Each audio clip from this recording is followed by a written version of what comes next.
If you're curious as to what is randomized in this, everything. So the shops are randomized. So Hammer's item inventory is completely randomized in terms of what he contains, as well as the souls enemies drop and their items. So you kill a skeleton, you might get a soul of killer fish. It's entirely possible to get things such as Legion or even the rush souls like Curly. It's really fun. It's great stuff.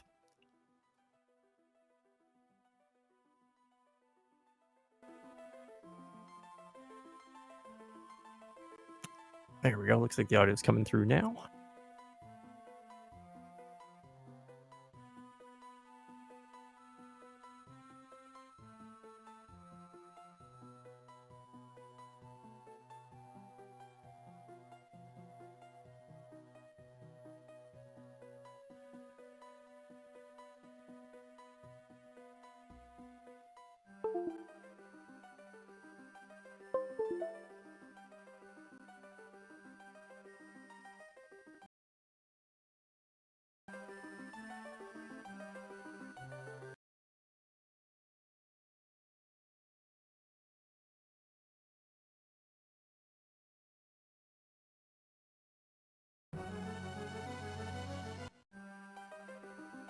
All right, looks like we just had a little bit of a hiccup there on the setup. It looks like everything is good now, so we should be getting underway in just a moment.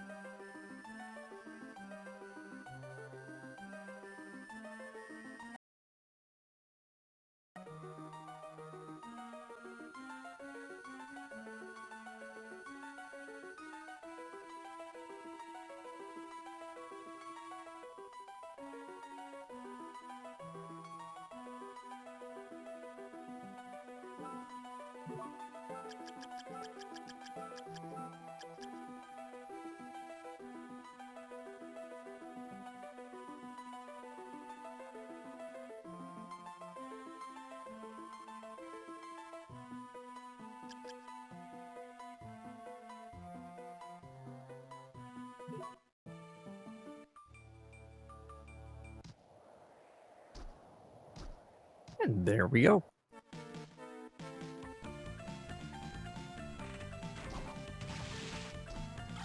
Oh, it looks like we got the manipulation drop there for an army jacket. So there is a, I'm not sure about how it works myself, but there is a sequence that you can do that you throw one of the winged skeleton spears right off the bat, and you can actually get a force to drop from the zombie there.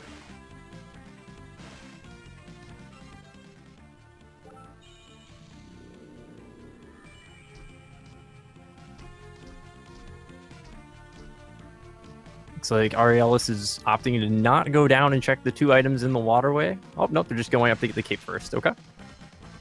Most of our runners will go to that save spot there and just enable it so they can check the lower section and use the sleep function if necessary. The sleep function is really helpful in this game because it takes you back to the beginning of a room, and it also saves all the progress that you have. So if you find something at the end of this hallway, you can actually sleep and go all the way back there. And if you don't like what you've got, you can just do a soft reset and go back to that save point.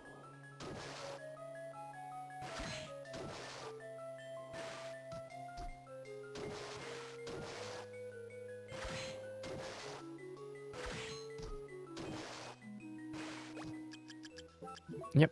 Once that meat strip's going to go ahead and use that sleep function. And there we are, back to the beginning of the room.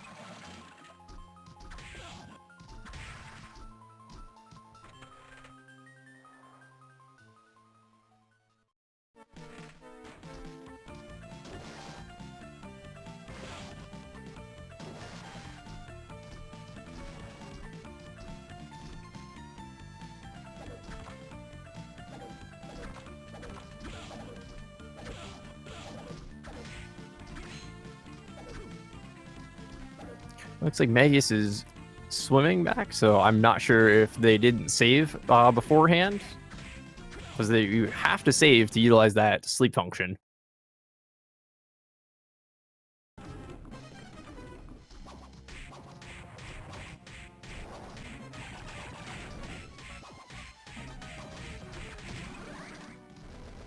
And down goes the first boss, the Creaking Skull. It's a very quick fight. You don't really need any gear for it at all. You just have to throw the winged spheres. And an Alistair pickup from the skeleton there. It's a decent Guardian Soul. It does make a floating sword that does do a fair amount of damage, but sometimes it can just kind of whiff and not do anything.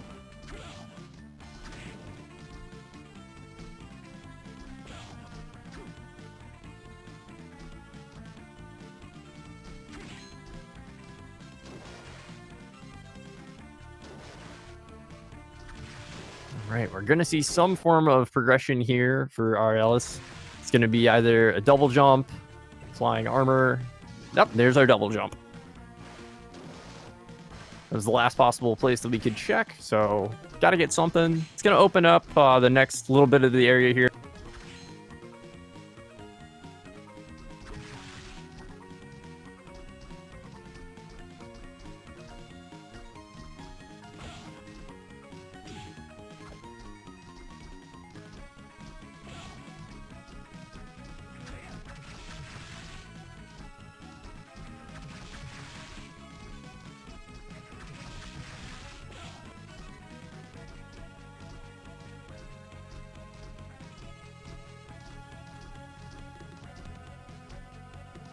There we go, using that double jump to get over the ledge there. And there's a Rab sword. It's a very good mid-game weapon. It is ice element. And it is the same range as a long sword. So you're going to get that quick thrust there. Gonna check a couple items up here. Good bullet soul canister there. Lightning doll, great soul to get. High damage and great range. The best part about it is it can go through walls. So if there's something that's behind a wall, like we may see here in just a moment from Aeralis, that they might be able to get a soul canister because of that lightning doll.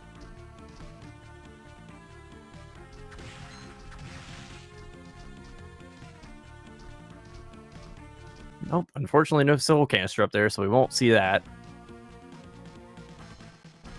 And Mageius has finished the Creaking Skull fight and is moving on.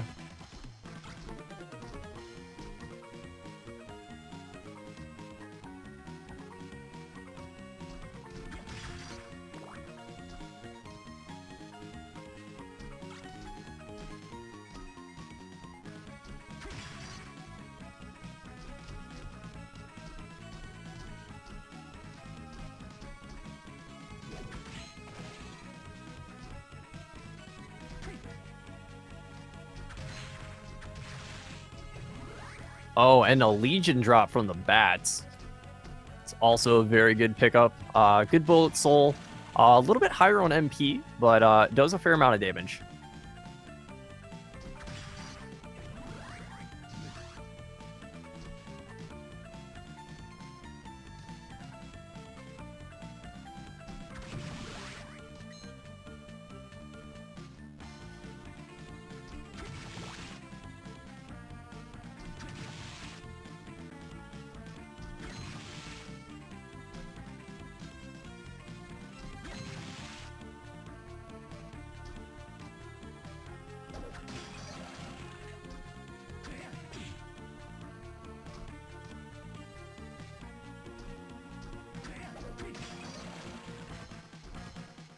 Mageius now picking up their double jump. They'll be able to ascend up here and keep going. And there's that floating sword I was talking about before. Oh, and it looks like Mageius might go for the sequence break here. Yep, and gets it. So you can actually use double jump and sequence break. It is worth noting that this is outside of logic here to go to floating gardens.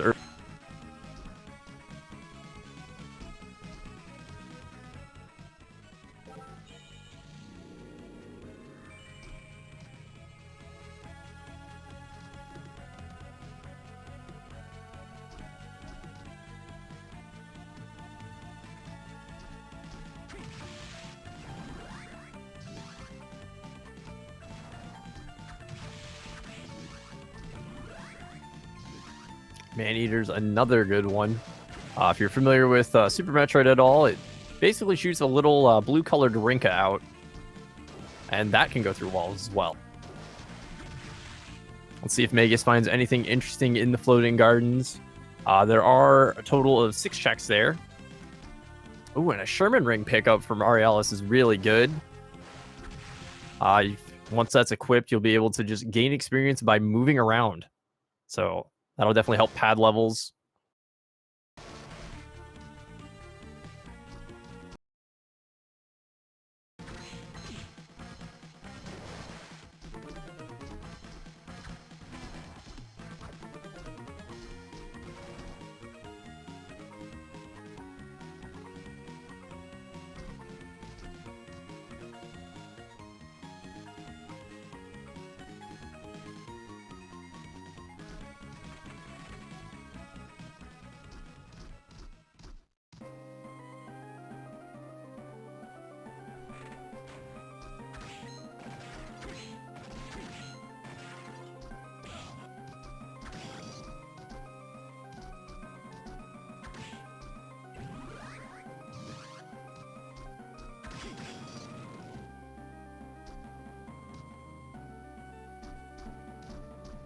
All right, Aerialis now in the chapel here. He's going to get a couple more checks before, I assume, going on to the study.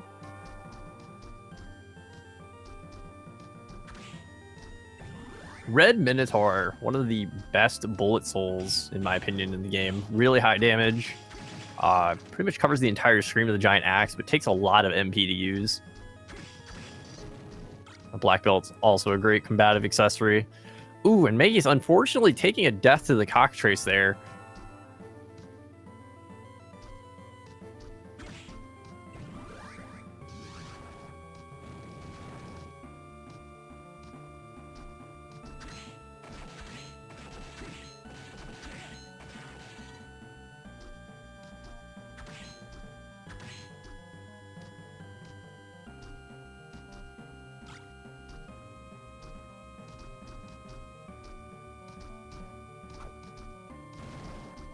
Other than several bullet souls, not looking like Aeralis is finding much of anything right now.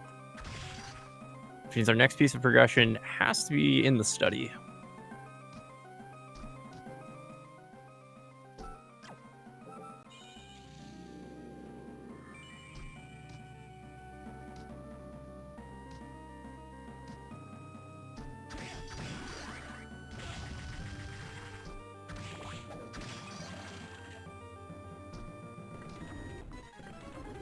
Here comes the second boss fight, the Manticore. Biggest thing you gotta watch out for is the tail. A great use of jump canceling there to get multiple swings in rapid succession. Very quick kill on the Manticore. And there's Black Panther. So that's going to allow for a lot of movement. That's also going to open up the dance hall area.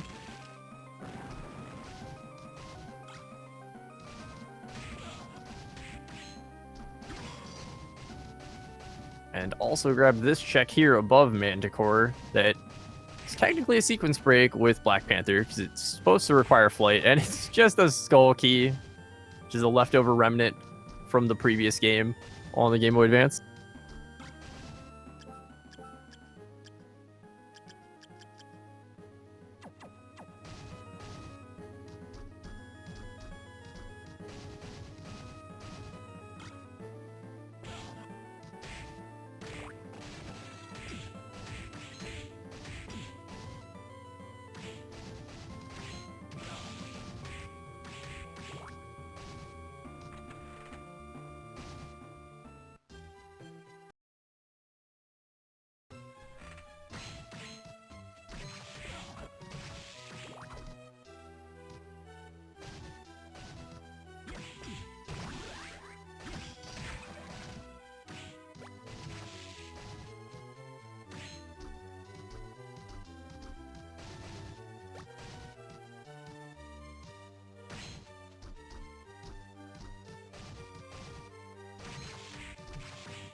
Looks like so far we're just getting a lot of healing drops, which never complain about getting free healing.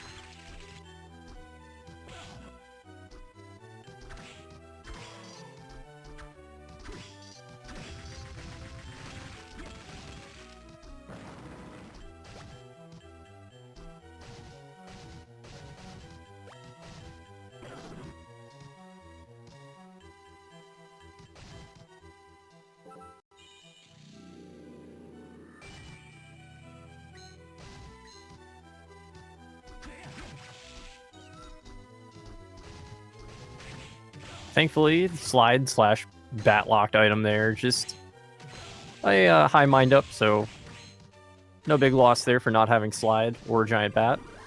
There's our flying arm.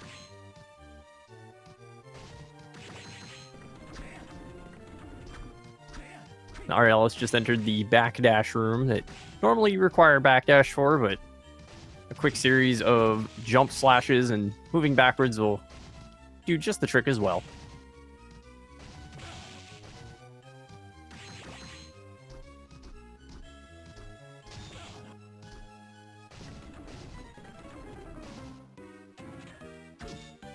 Here is the great armor fight. Shield likes to block a lot of things from the front, so you can either get behind him or just crouch under his sword, like Aeralis just demonstrated, and just take him out. And that unlocks Hammer, our shopkeep, so we'll be able to check his wares here once we go back to the front of the castle.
All right, Mageius is going to put on that Sherman ring to get some more XP.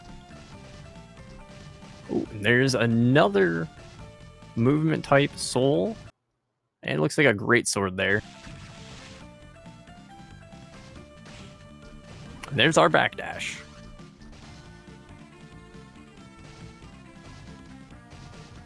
In terms of movement, not the best thing when you've got Black Panther, but it is still very useful for combat, as you can do backdashes in between attacks. And you can actually attack faster because of that.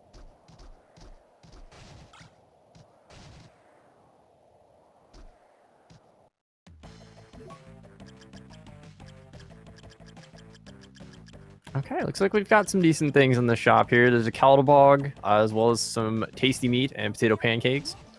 And it looked like the Eversing armor as well, one of the highest defense armors in the game, for just flat defensive value.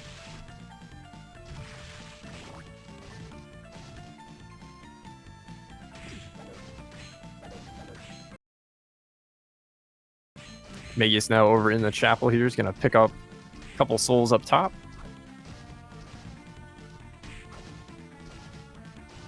And while that's happening, Aeralis is making their way over to the dance hall.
And Undine is the next progression soul pickup there. That's going to allow our runners to stand on water as if it were solid ground.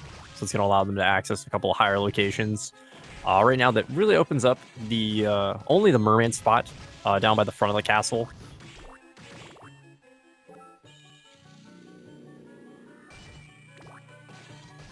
Black Panther was in the library section. Mageius is making their way towards that, so they will end up with that Black Panther.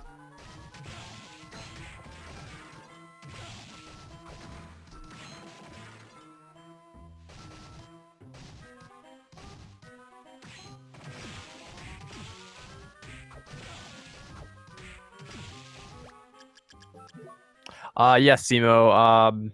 The first movement soul was double jump, so actually went up into the floating gardens there. I was able to find a gold ring and then had an unfortunate death to a cockatrice.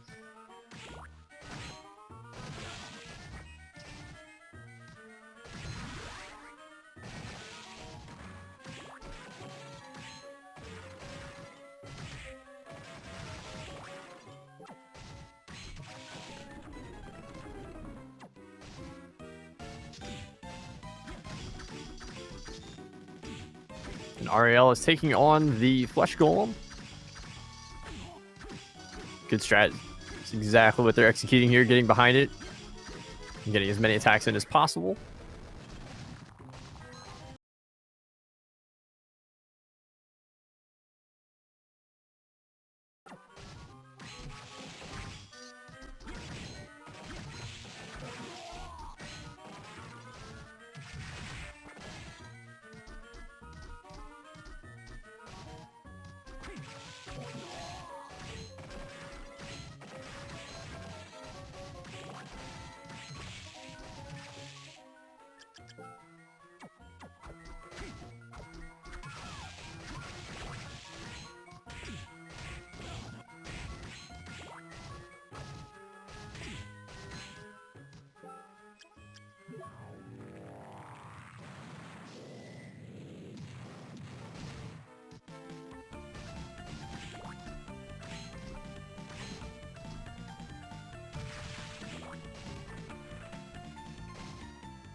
All right, it looks like Aeralis is going to go down and do the merman check here with that Undine.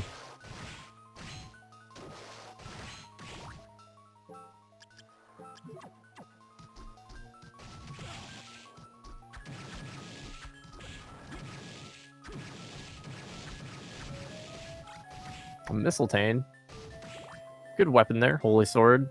Should be a little bit better than the sword they're currently using.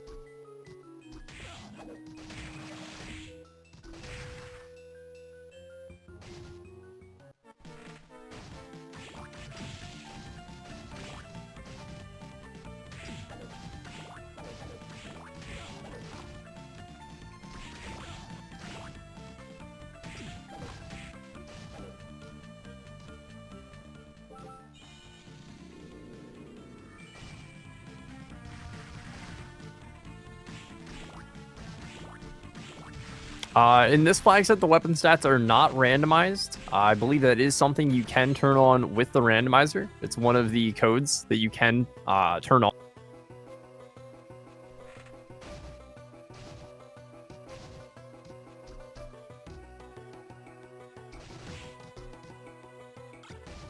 There's that gold ring that we mentioned earlier that Mageius found.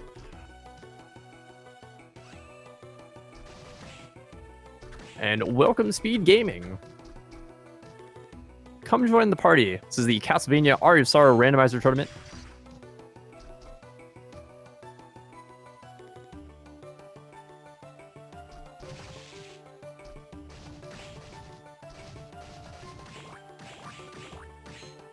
And there's Giant Bat. So there's our upward ascension that we need here. Is between that and the Hippogriff for the high jump. And our first book. Loves to slice things with its well-used.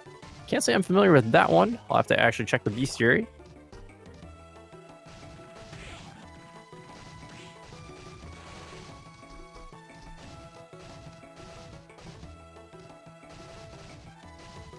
Loves to slice. I want to say that's Evil Butcher before I get there to look that up.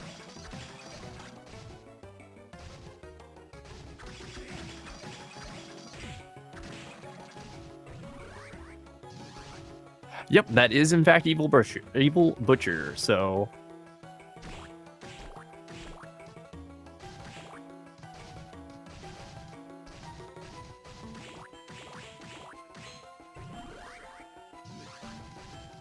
another yellow soul pick up there, Dead Warrior. So all these souls that they're getting from the canisters could be one of the required souls they need for their books to be able to become Dracula, as it is required, so we can defeat Chaos.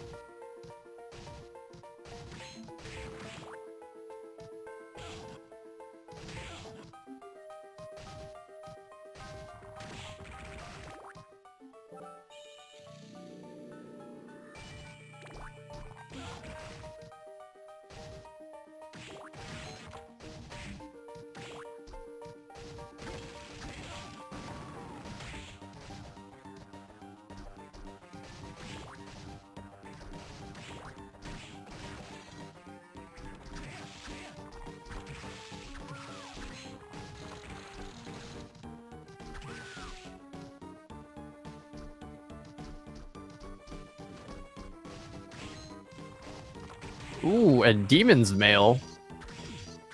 Very good armor upgrade there, especially over that army jacket. It's going to provide good damage up as well as a ton of armor.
All right, let's put him on a great fight here. Surprised they haven't utilized any of the bullet souls they picked up. They have a lot of good high damage ones, especially Red Minotaur.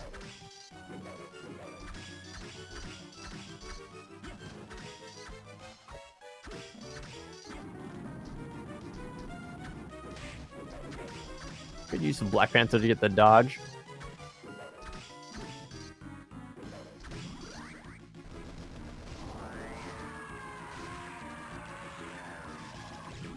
And there's our Skula for progression.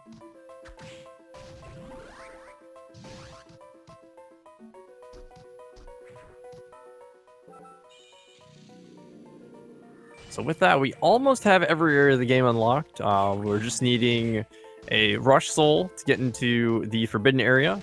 And we are missing that Galamoth or Chronomage to be able to get into that sealed off area.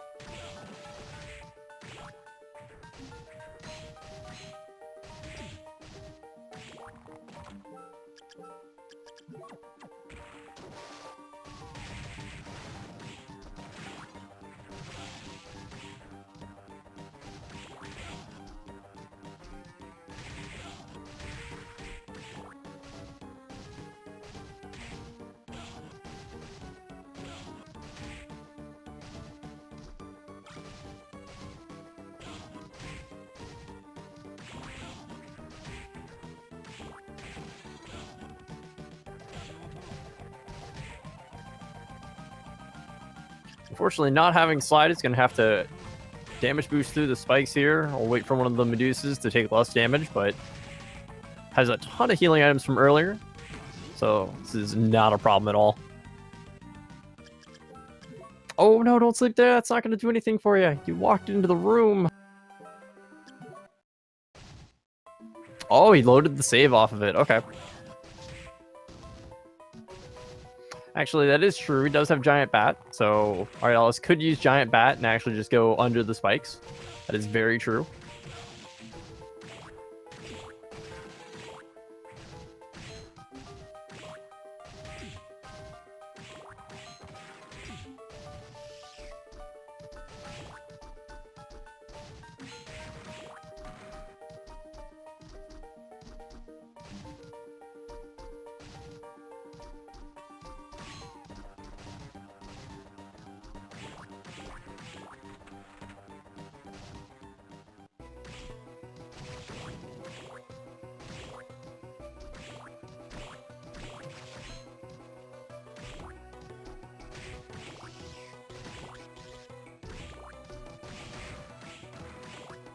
I'm not sure where Aeralis is going right now.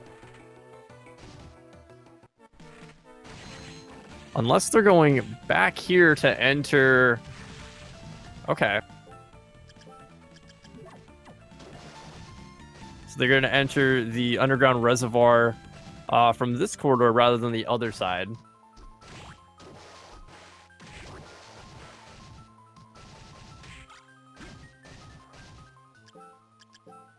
All right, and it looks like we were able to get Mageius' stream fixed here.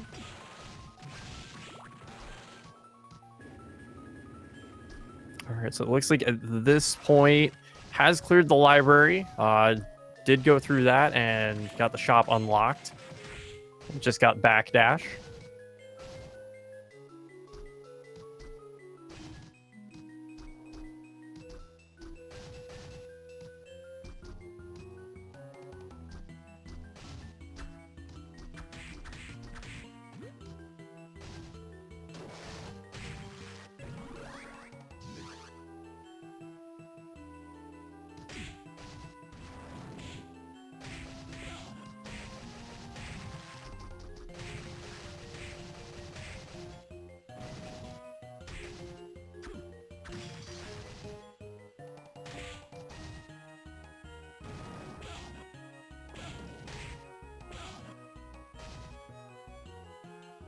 Aeralis is just navigating through this area very well. Taking those hits actually helps speed you up in the water section because then you will fall down faster. So you actually hit a higher descent speed in the water after taking hit. Ooh, that was a mimic.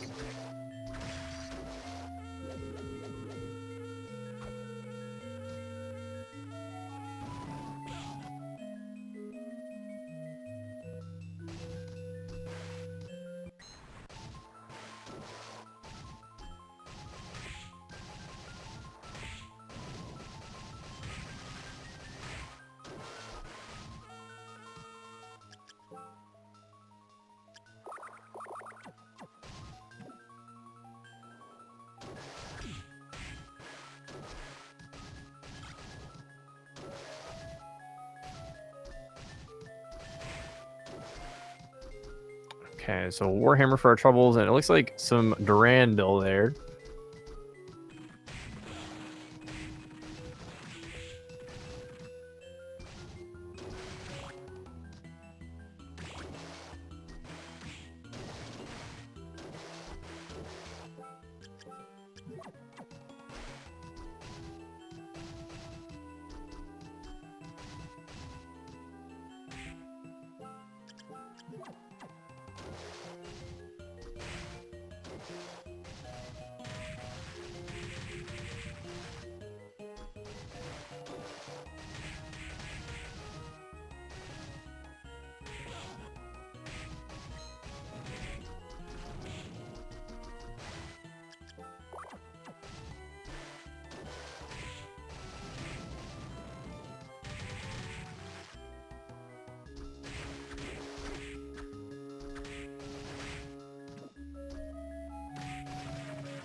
All right, since Aeralis actually checked the merman item earlier, I actually think this is a better play than I originally thought it was. Because it's pretty much only missing the one item, which is normally at Rahab's sword location.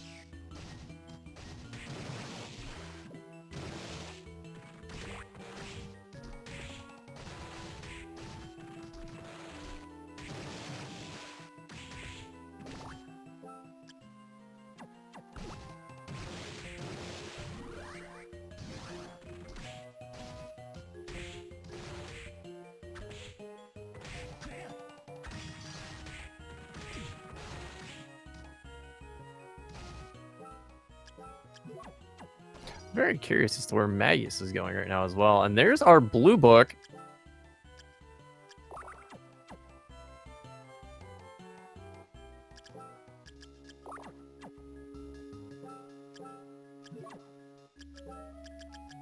A tiny demon who loves mischief. That is the Imp Soul.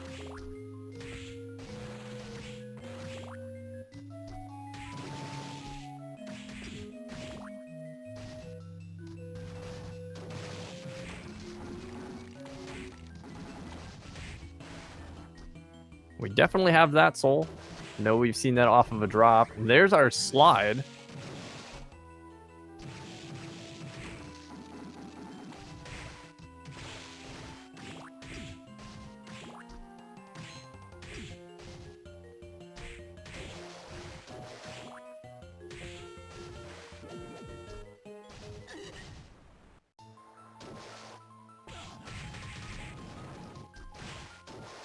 And there's Kicker Skeleton. It's not really unlocking anything new for us at this point, unfortunately.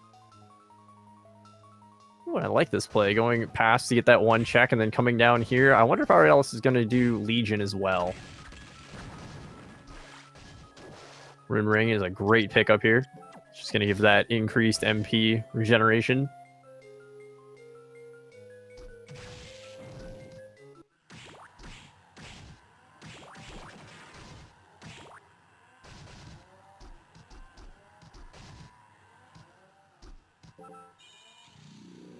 All right, Mageius is now over in the dance hall.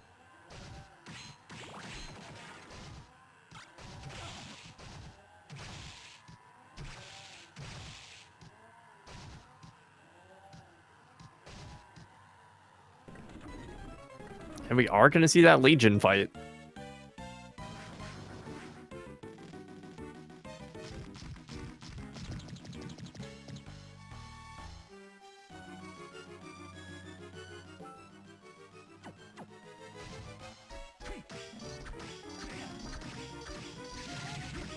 Good use of Lightning Doll here. Or excuse me, of Killer Doll.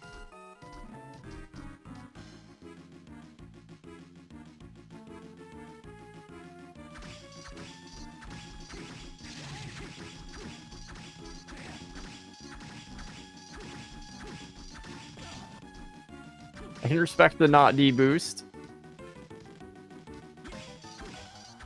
I'm normally one of the tank and spank in the corner there, taking the damage all the way. As long as I've got a good sword that I can reach the core as well, but it's pretty tight to reach the core with that. You can do it, it's just kind of dangerous with a giant, you know, orb of death coming at you.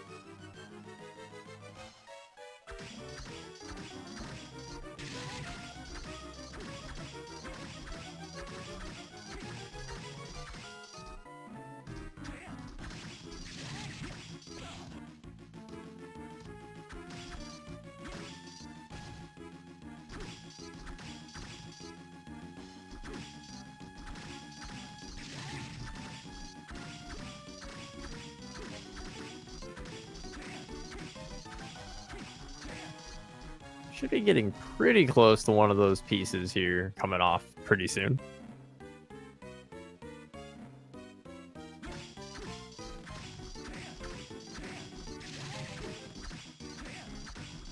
Well, definitely a corner piece, but that's not the one you want to see.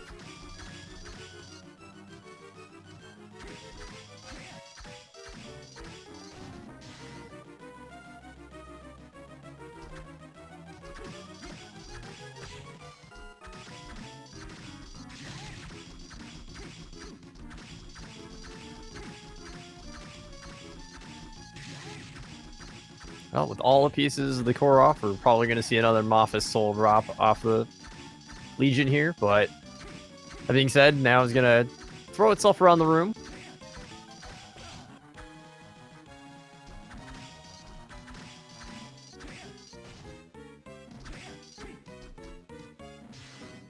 Mageius picking up Undine now is going to be able to check a couple more locations, as well as have logical access now to Floating Gardens.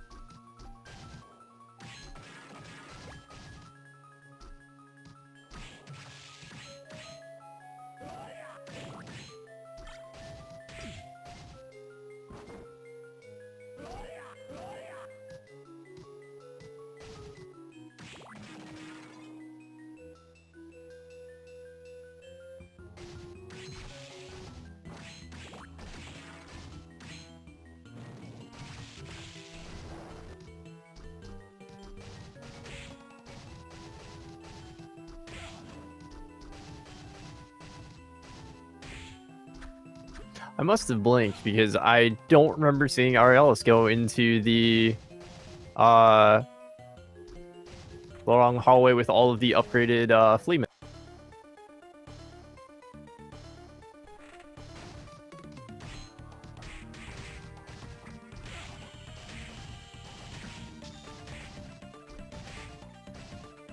Now we are in the arena.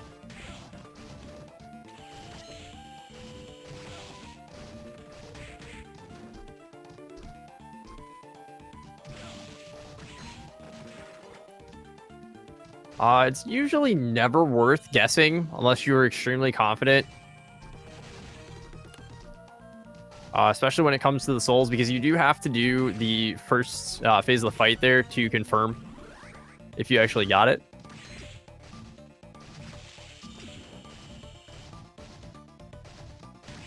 Good use of the sight check on that item there. Not going to have to go all the way down that hall. And blocking mail. One of the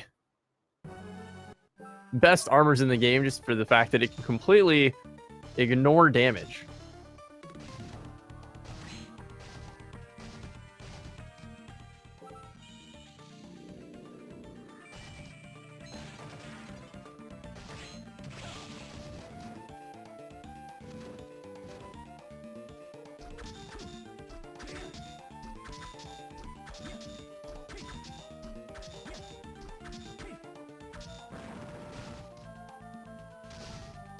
Ooh, an Ascalon, a good pickup there. That will be a fairly decent increase in damage over what Aeralis is using right now.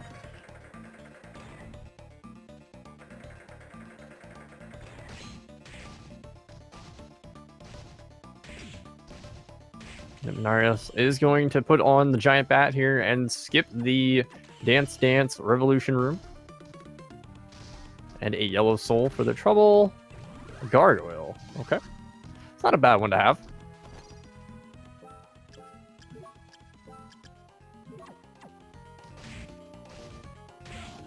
And since they put that on, they're probably actually going to go back up one floor now and do the worst room in the game.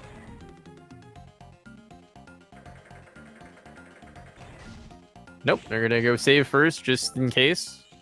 I can't blame them at all because going back through that room just sucks. So if they find something, they're going to have to come back through, but if they don't, well, it's going to be a nice quick one-way trip.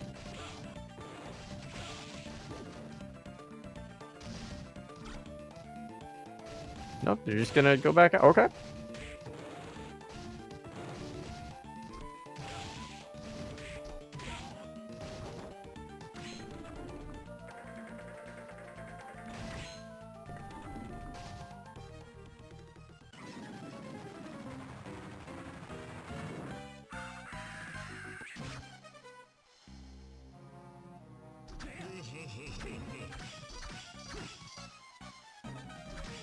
Here is the Balor fight. Wonderful giant, two hands, just wants to try to crush you, squeeze you, beat you into the ground pretty much. With his left eye open, and then with his right eye, he's going to shoot laser beams and spawn fire.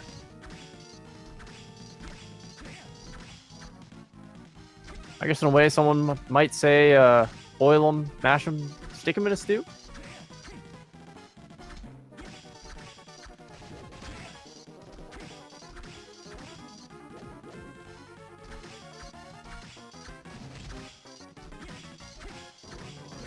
There we go. We're on phase 2 now.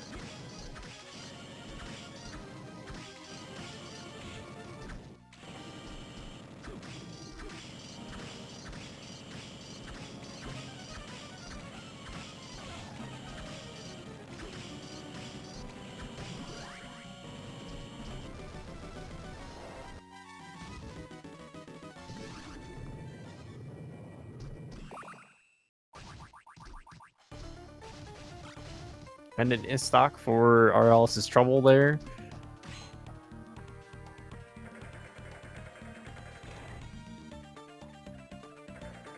And there's a Gungnir pickup for Mageius.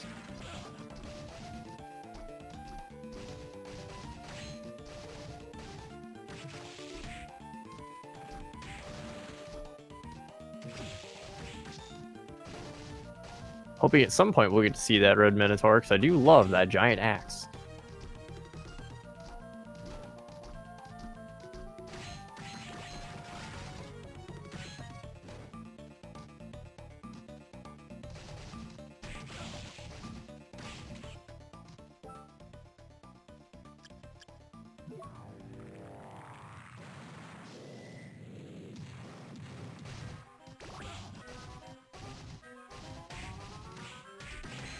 Alright, let's warping to the dance hall here. Is gonna quickly navigate through it, make their way over to the living quarters.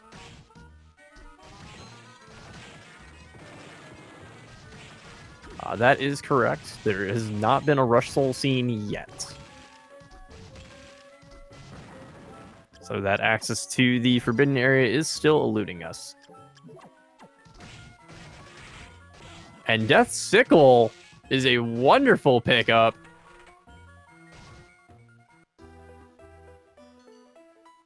If memory serves, the highest damage value in the game is Dark Element and has extremely long reach.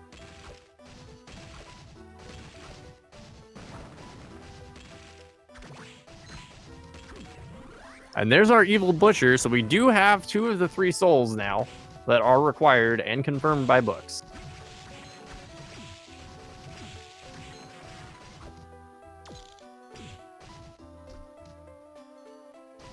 Use that Galamoth, getting over to this area. Gonna get a blue soul, which is our Rush Demon, Curly. So we now do have access to the Forbidden Area. We do have that Rush Soul, which is great damage and a very good strat to use in the Chaos fight, as well as the Julius fight. Mageius picking up their red book now.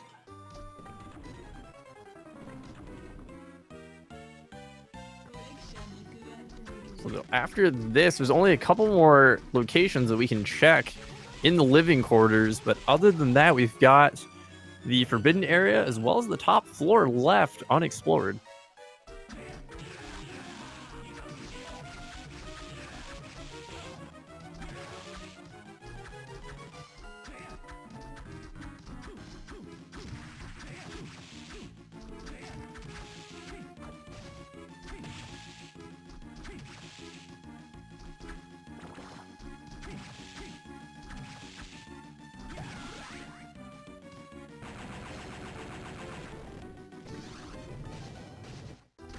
Ooh, and a Black Panther from Headhunter.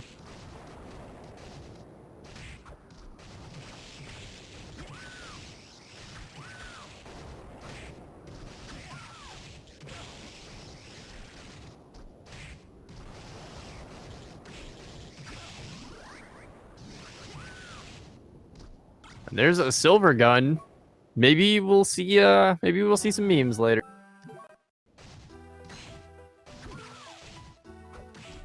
Actually, now that I think about it, we are leaving that one location in the underground reservoir, the Rob's Sword location. We're not seeing that check.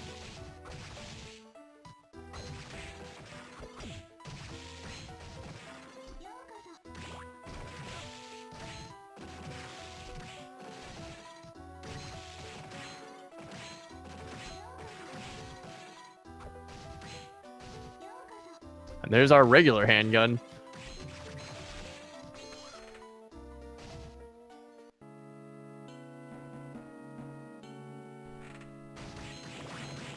Got 7 total checks here on the top floor.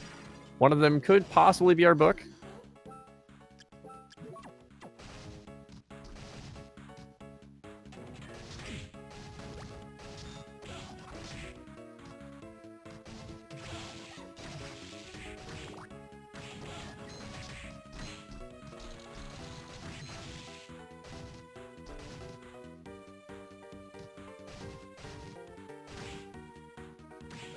Mageius puts on the gun.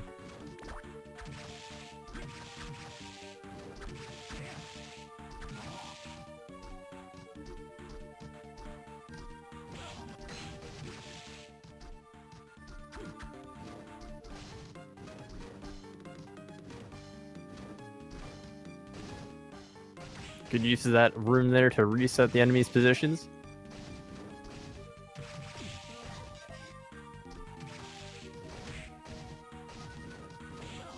Oh, got stabbed going through the door. It's very unfortunate. Mageius is also going to head up here to the top floor as well.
Aeralis did. It was a, I believe it was a beef curry.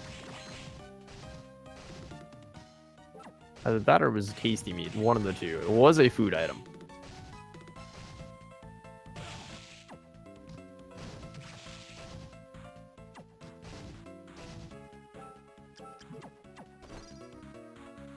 And there's Balmung.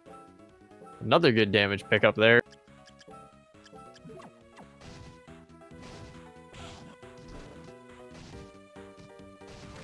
Still no sighting of that book yet. Another yellow soul flesh golem. We've got a lot of yellow souls. So I would definitely take guessing off the table if that was even in my mind for a second. At 4 HP, you gotta be careful there, Mageius.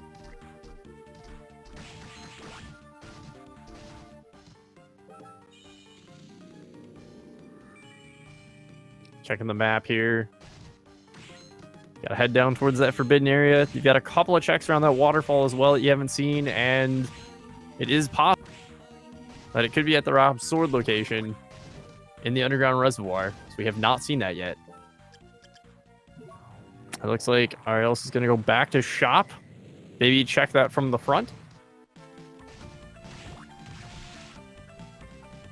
So we are going to see that full shop here in just a moment. See a lot of good food in there. Nothing too exciting. Just some good food. We do know the Caldbog is in there, which is always a great weapon.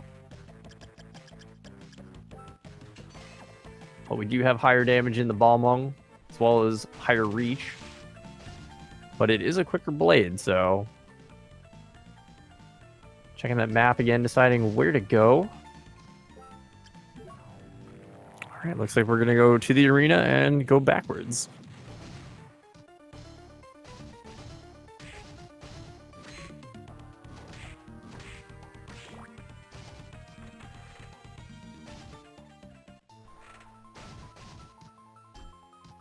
Alright, Mageius is also out of the top floor here. I think they went out to do a little bit of shopping. Looks like they are teleporting back up there. Possibly going to head over to Clock Tower.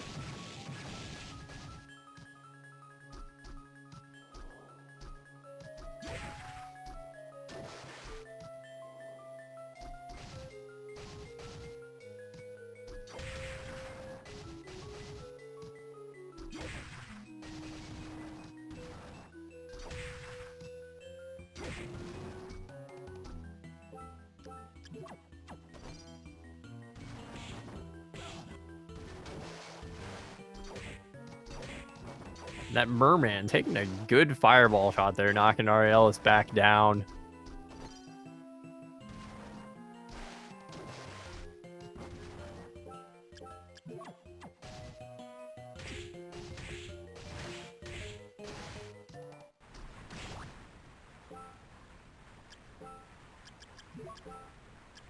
Looks like we're going to check the forbidden area before checking the surrounding items first. And there's a Muramasa. Another great sword.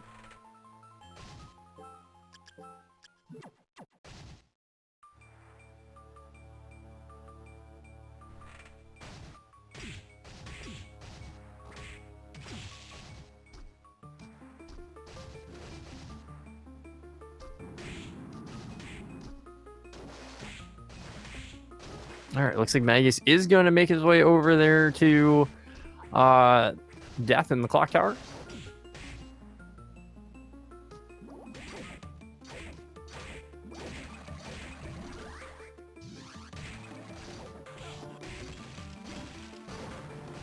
And there is our book 3.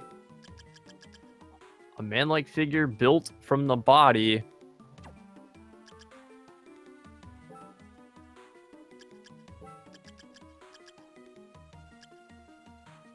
That is Golem.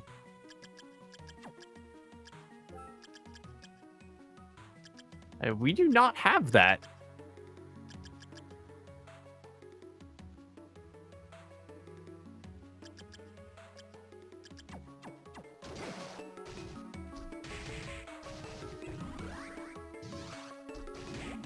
It's built from the body parts of corpses. Yeah, that is Flesh Golem. That is everything.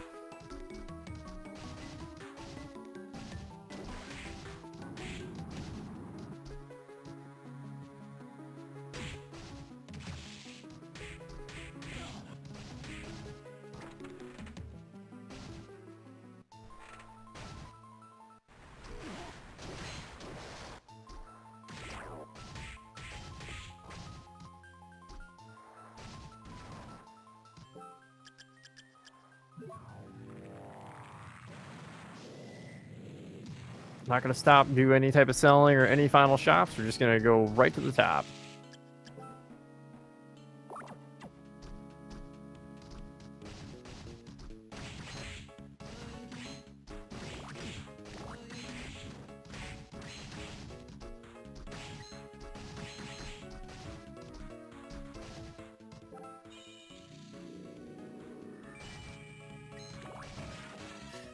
And while that's happening, Mageius is taking on Death.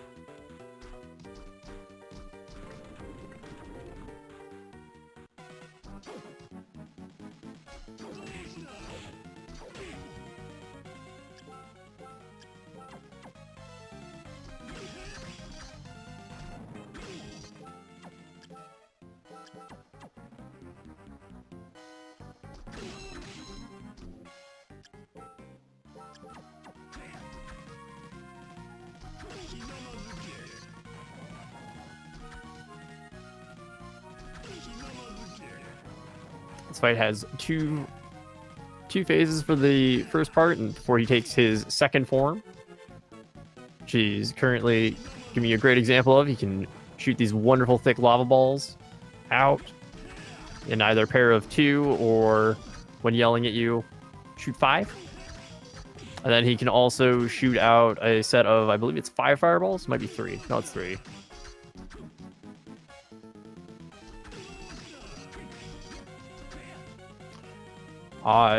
In terms of enemies and the items, it's just the items out of those 2.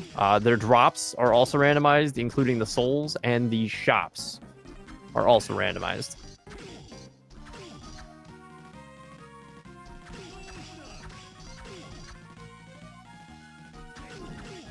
And there is the second phase of the fight.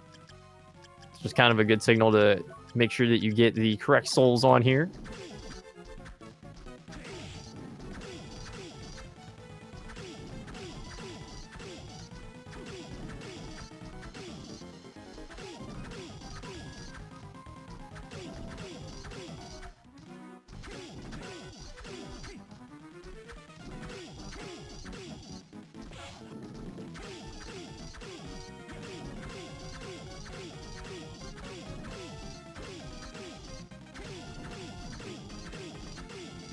Maggie is picking up Demon Mail now. It's going to be very happy with that over the Samurai armor they were using. And here's phase 3.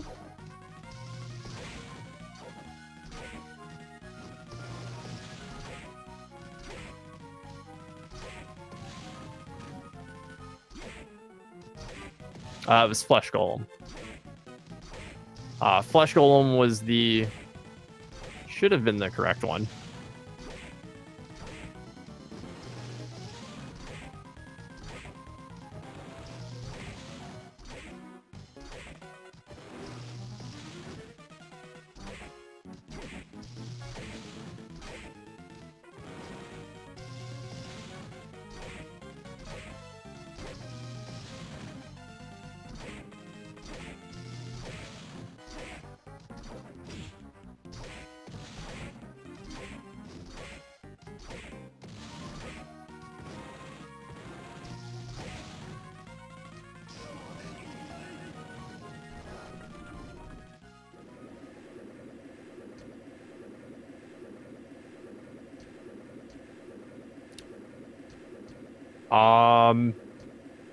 He had the wrong souls on. So he actually did not...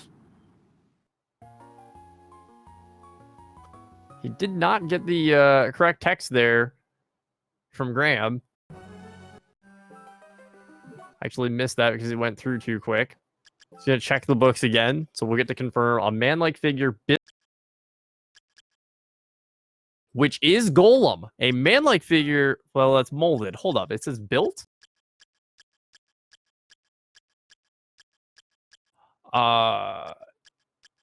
Built.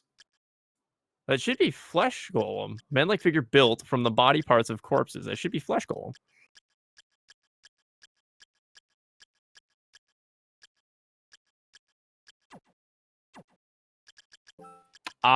So there you go. Yep. Built from the body. So a man-like figure built of wood would be Wooden Golem, because it's built of wood and animated by magic. With that much text, it is 100% Flesh Golem. So wrong Golem was put on.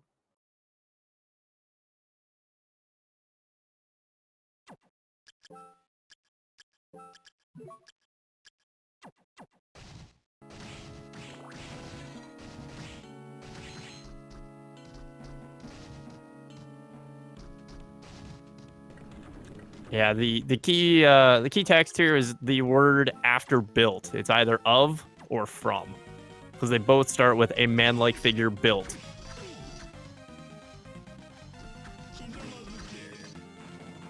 So, not that big of a deal, just a little bit of a time loss here. All right, let's going back in for round 2.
All right, Evil Butcher and Imp and Flesh Golem is on. So this time we will see the correct message and we will see a very disgusted looking Graham face.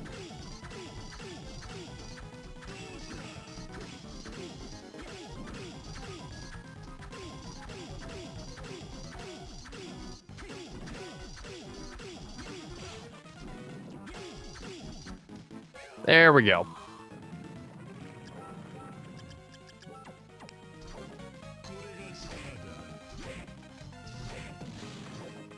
So yeah, at this point, it doesn't matter what souls you have on. You can change your souls and use anything you'd like.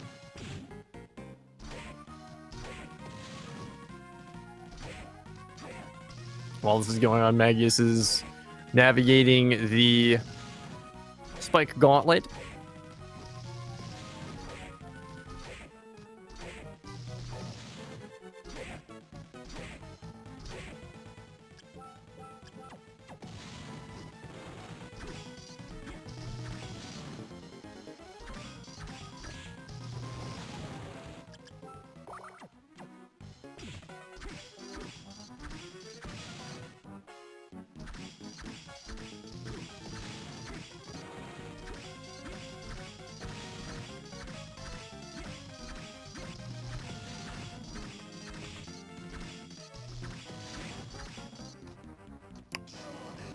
And this time...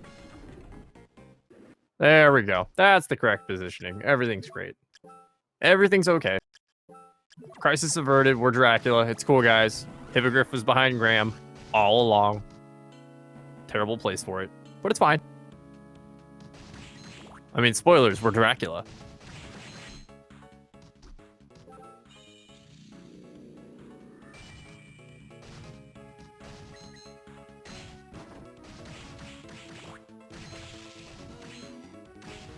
So yep, Soma Cruz has absorbed all the powers of darkness now, and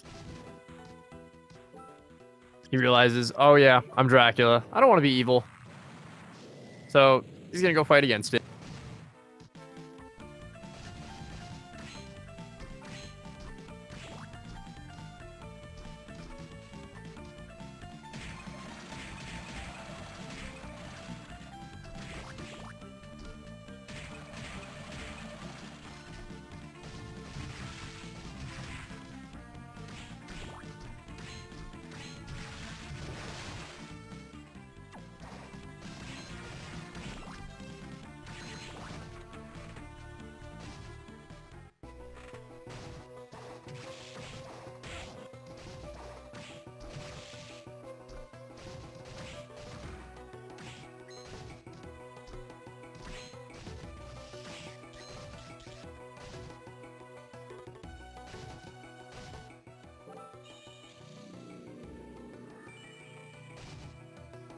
Nope, we do need to defeat Chaos, so we're gonna have to go fight Julius Belmont, because what's a Castlevania game without a Belmont versus Dracula fight? Wait a minute, we're Dracula. So I mean, we have to lose? Nah, we need to win.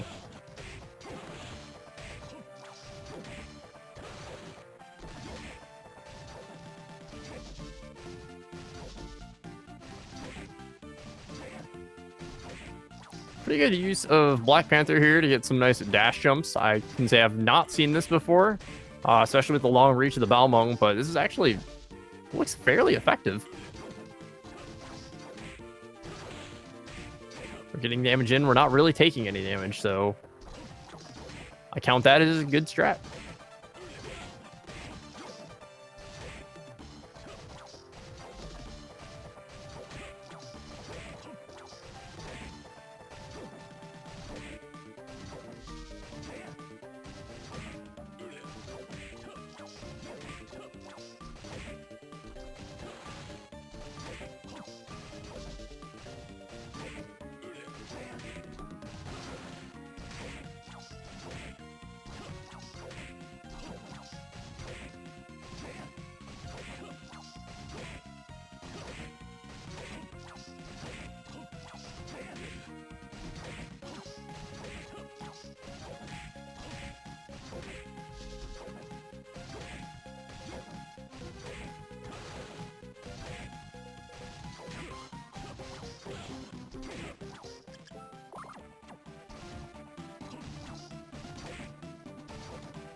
And here we are, phase 2.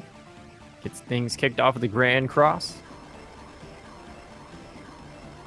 Now he's going to be able to use all of his old moves, including the Holy Cross there, the Throwing Axe, as well as Holy Water.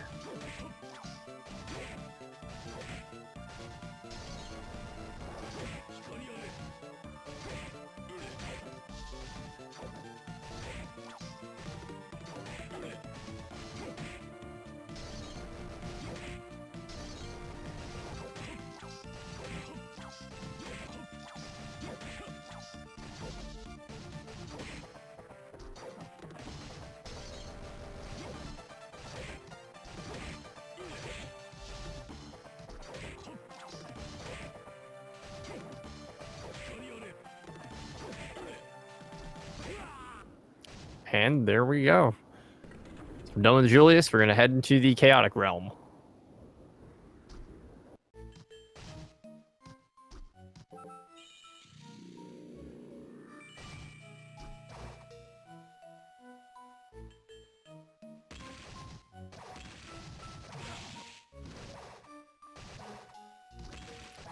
While it's happening, Mageius is entering the front of the underground reservoir here. It's going to show us that item here on the left. Just a Milliken sword. So Aeralis didn't miss out on anything by skipping that.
All right, and Aeralis is about to start the Chaos fight. 2 phases. First phase, all of your powers get taken away.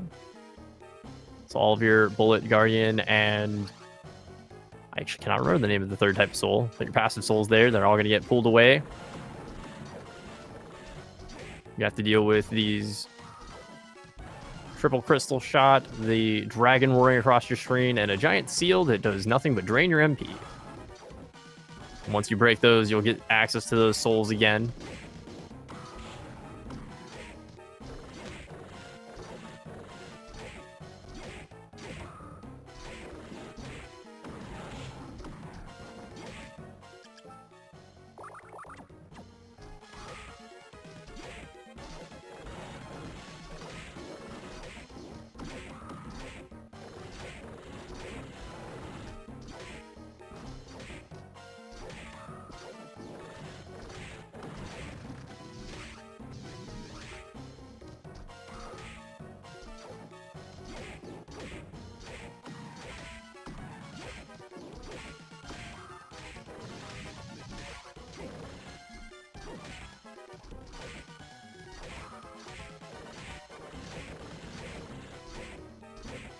While this is going on, Mageius is still making their way through the eastern side of the underground reservoir there.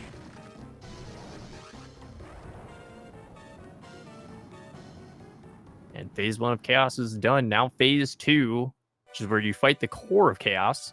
There are 4 eyes on the corners of the room there. If you kill those, you'll end up doing more damage to the core, each one making it more vulnerable. While that's going on, you have to kind of dodge these little sticky grenades that get sent out from the core, as well as a annoying bone dragon that flies around the room and will shoot a nice big green blast that does a ton of damage.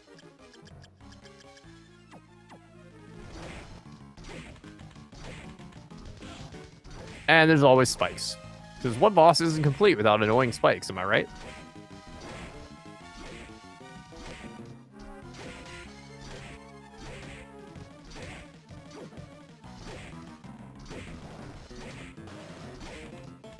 It is worth noting, in terms of levels, Mageius has had on the Sherman ring, and Ariel's got one from a drop, and then the regular pickup location for the Sherman ring, and opted not to put it on.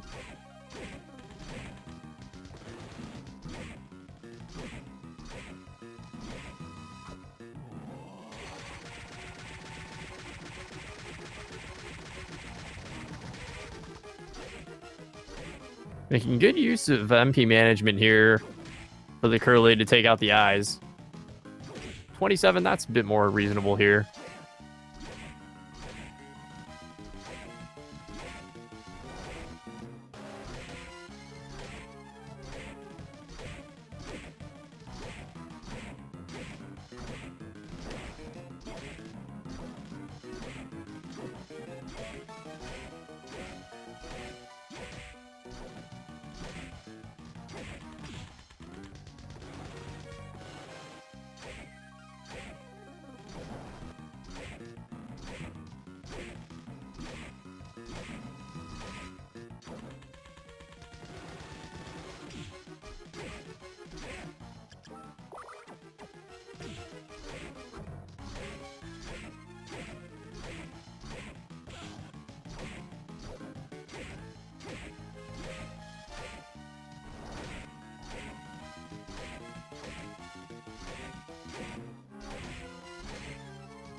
Needs to be careful at 111. He could die from pretty much anything.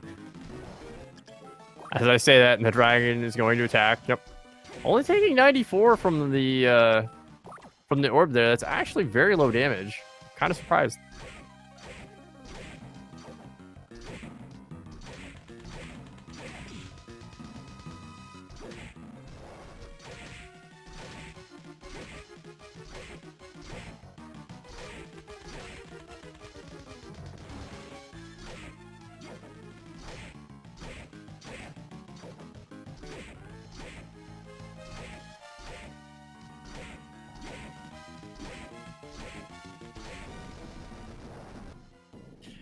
And there we are. Aeralis finishes with a first place time of 1 hour, 16 minutes, and 49 seconds.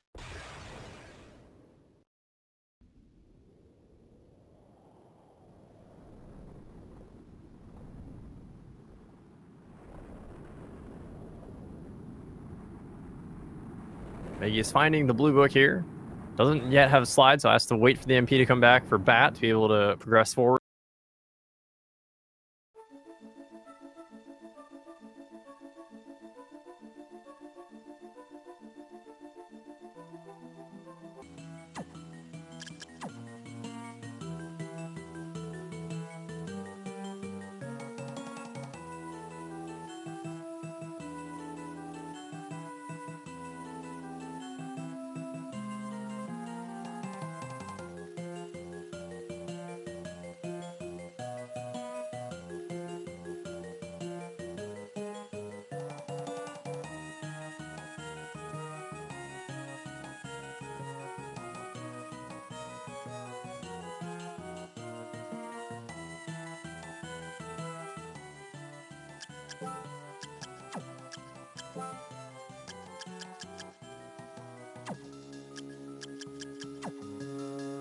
No, you're more than able to sleep out. So Mageius could sleep out.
Game 2 is after this, yes.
And Death's Rope was up here. That was something that Aeralis skipped. It's, in my opinion, a better armor than Death's and then Demon's Mail. While Demon's Mail gives you the attack power offensive, Death's Rope gives you the intelligence, so that way you can do more damage with the various monster souls and things like that.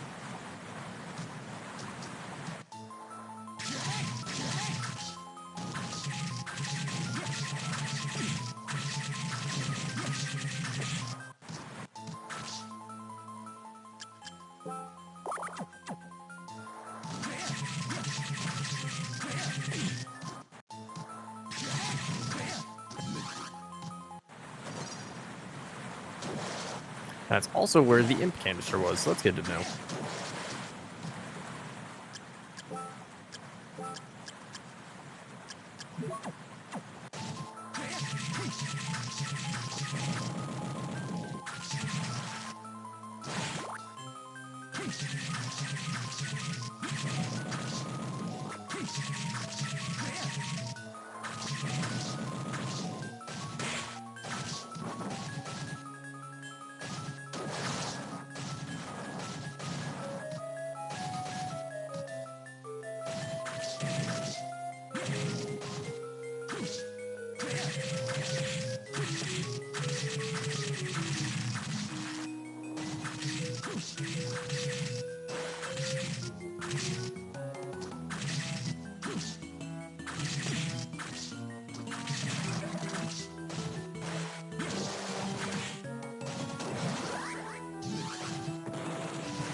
Mageius enters the arena now.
Okay, it looks like we did just confer here with Mageius. He's just gonna finish up this boss, and then it looks like we're gonna get set up for the second race.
Okay, and with that, we are going to move on to the second race here. So we'll be taking a quick break, and then we'll be getting into the second one. Stay tuned.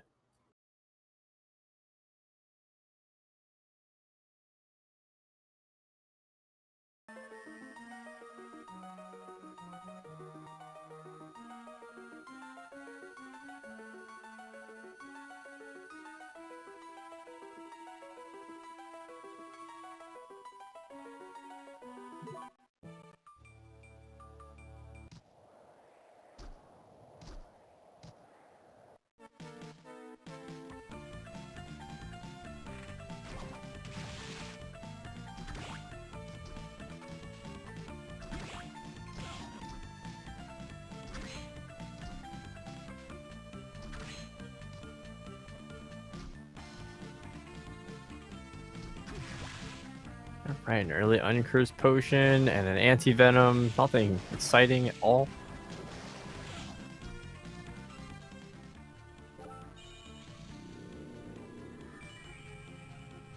And there is a Gray Soul up top, so that will give us some form of tech. And that is our double jump.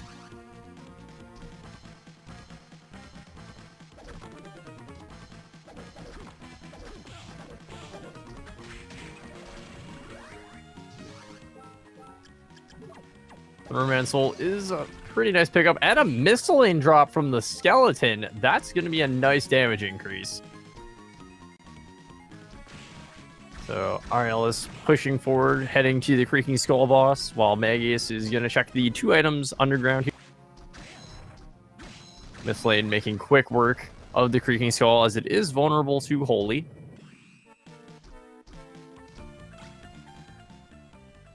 And the Bat's dropping a Mimic Soul. Definitely a nice soul to put on just to get extra money. As the damage you take, you get money.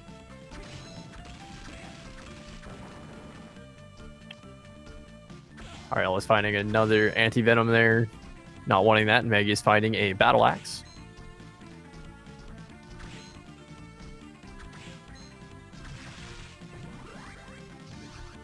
Also picking up Mimic from the bats. Throwing that on just to increase the money count.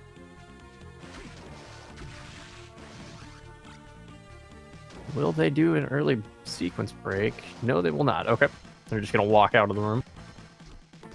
Don't believe Aeralis is saved yet at all, so that makes sense.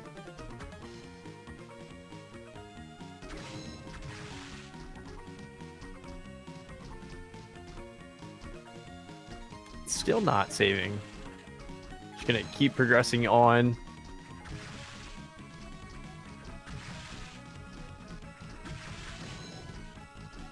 There's very good movement through this section.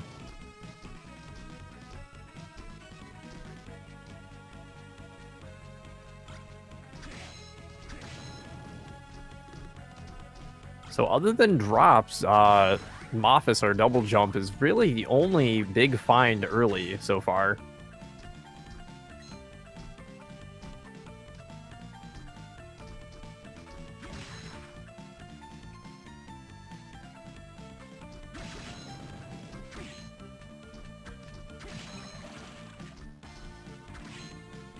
Coming up on 4 more checks here. 3 of which we'll be able to get. The 4th, if it's a soul, we'll be able to get using that merman, but nope, it is a fruit. A strawberry.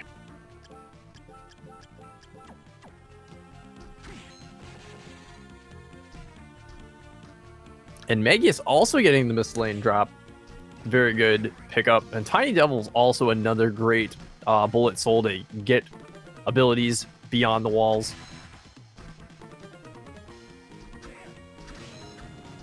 And that is a Mimic. Wonder if Aeralis will respawn the room just to pick up the XP. Nope.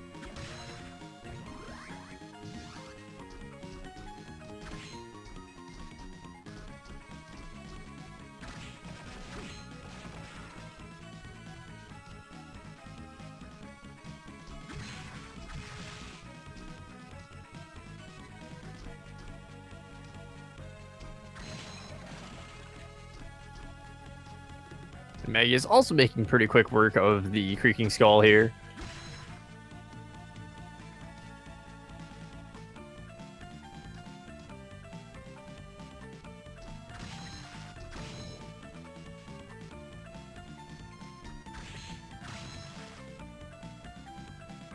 It looks like our zombie soldiers dropping leather plates today.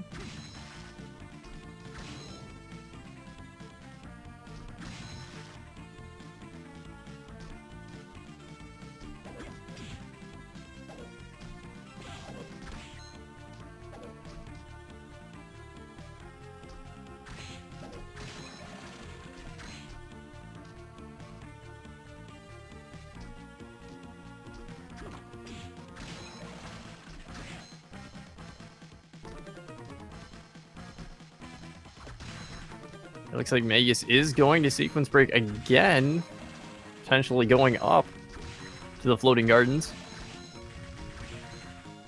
Nope, he's opting not to this time. And we pick up Gallimon. Great spot there. That is in logic because we can reach that. Normally that is locked by the giant bat spell.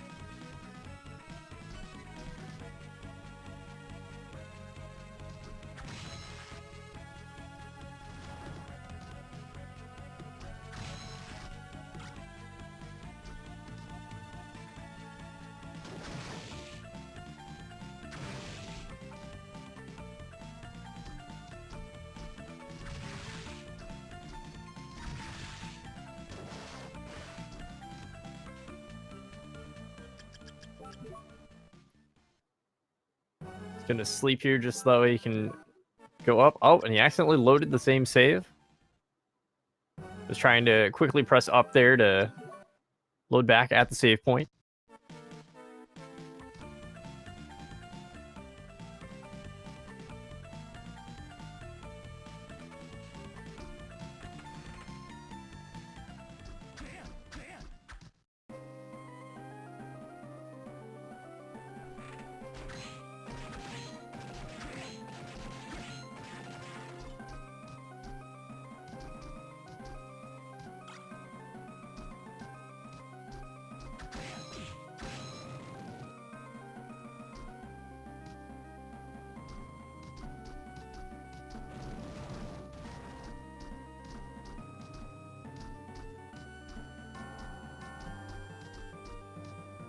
Checking the items up here in the chapel, we do have the blue crow bullet.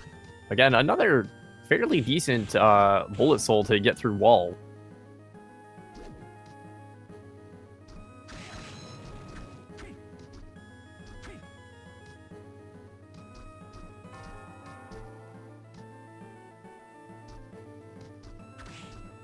And there's Undine.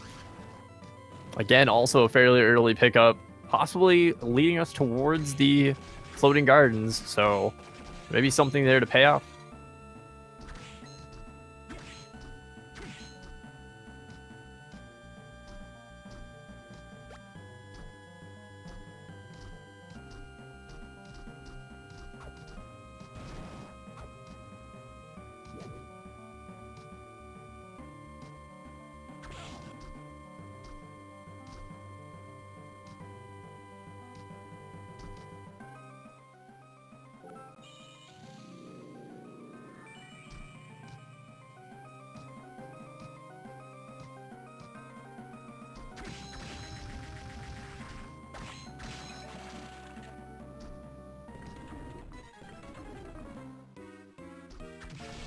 Aeralis quickly making their way over to the Manticore here. Doing jump cancels to get in quick, rapid successions, and just like that, Manticore is no more. And another yellow soul here. Gargoyle. We all know how much that worked out last time, is a very good soul to have.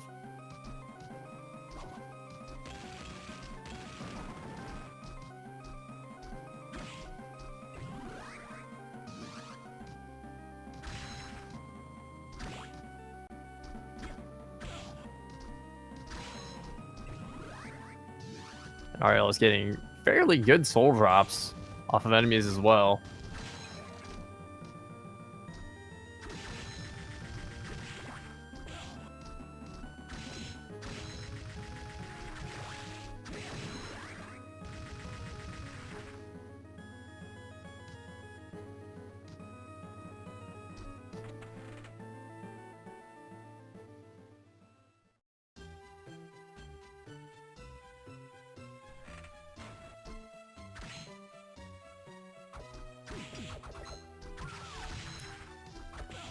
Now in the study, we'll be able to get to everything and again, be able to see what's at that slide or batlock location, but we won't be able to get that just yet.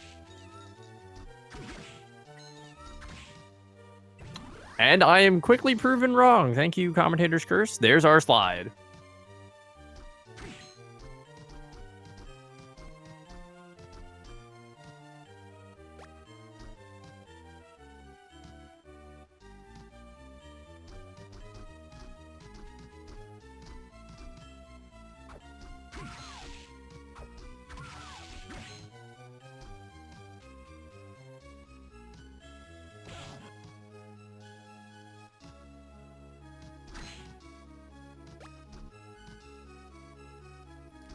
Food, and all the food we can find. This is being a very generous seed like the last one. Mageius picking up his Galamoth.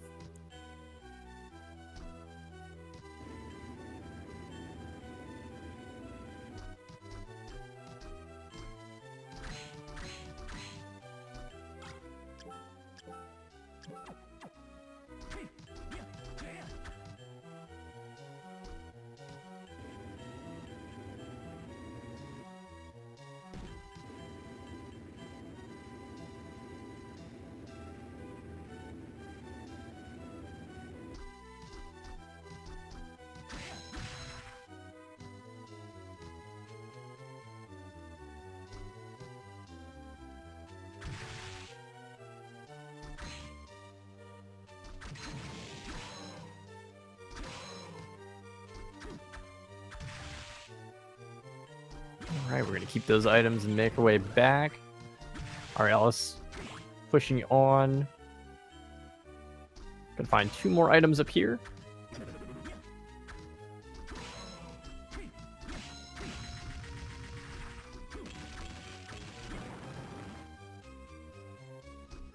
Gonna find an Istock for our trouble.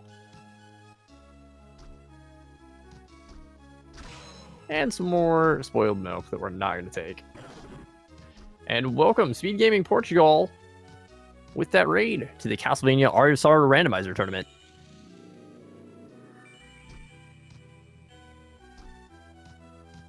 It is worth noting, if anyone is interested in this game, please feel free to check out the Randomizer Discord. There's a lot of great resources there, as well as very friendly and helpful people. There's also an emo tracker with a full map of the game, as well as very comprehensive logic behind it, so you can feel free to learn on that. It's a really useful tool, and I highly recommend it. It was made by one of our runners of the tournament. And there's our first book. This book 3, a grotesque monster with the wings of...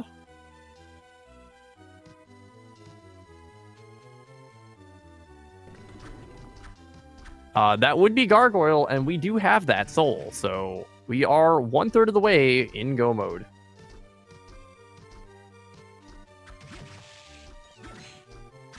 An Ascalon, a high damage sword pickup. That's super good. Yep, that is in fact Gargoyle.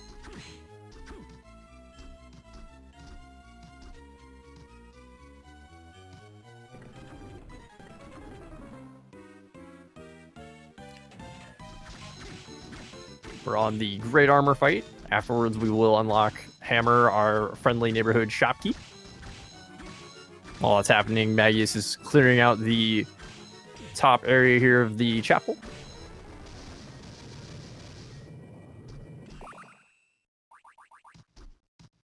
And a black belt for our trouble as well. Fairly good accessory pickup.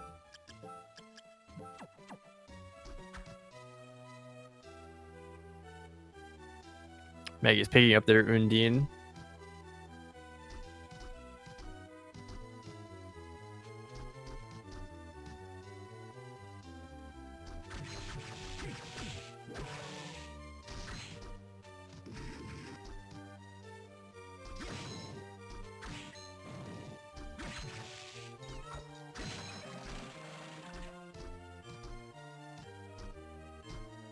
Gonna do a little bit of backtracking, make our way up to the teleporter room, and go back to the front. Probably do a quick shop check, just to see what's available to us, and continue on.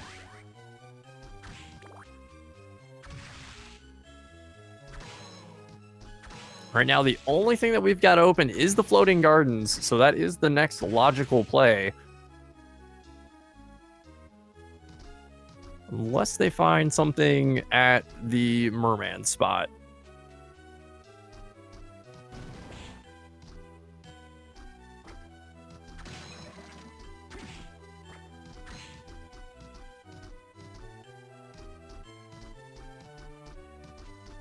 They do have 2 more checks that they can definitely get, and 1 that they can possibly reach with some bullet souls. So it's possible we might be able to see a little bit more interesting route other than just getting funneled into the floating garden.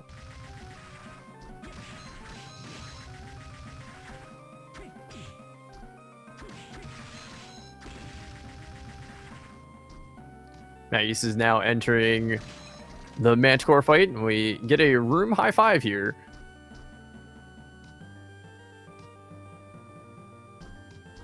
And a good kill on the Manticore.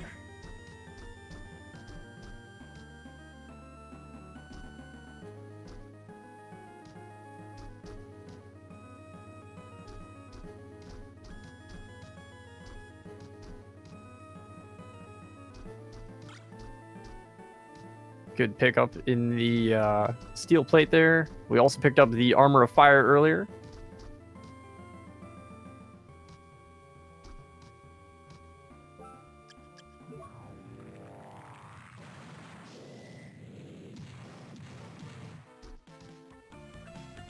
Let's see if these top 2 checks pay out.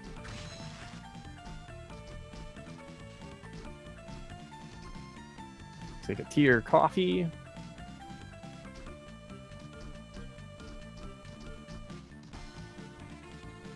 That's probably a silver plate. So nothing helpful there. We've got 1 more location above the castle entrance there.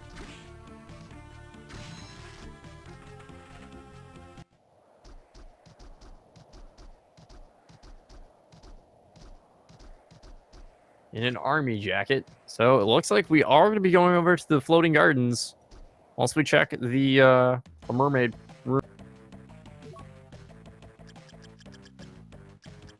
Wrong spear. Doesn't look like there's anything super exciting in the shop, though. There is a rune ring. I take that back.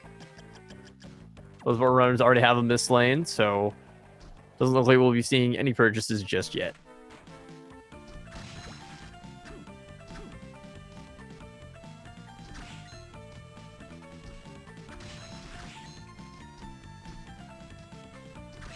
Oh, and Mageius seeing it's a bullet soul, trying to get that now.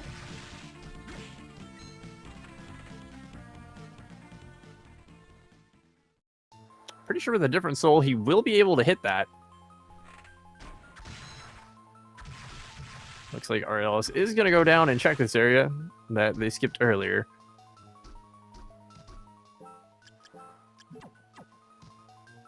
Just a little too high for that fireball.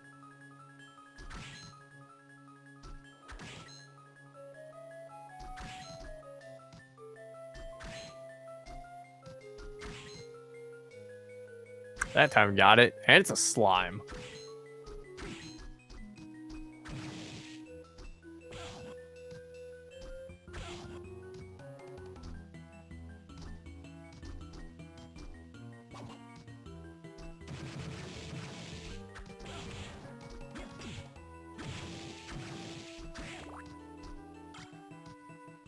Just a cloth tunic there, so not what we're looking to see at all. So floating gardens to clock tower is the play.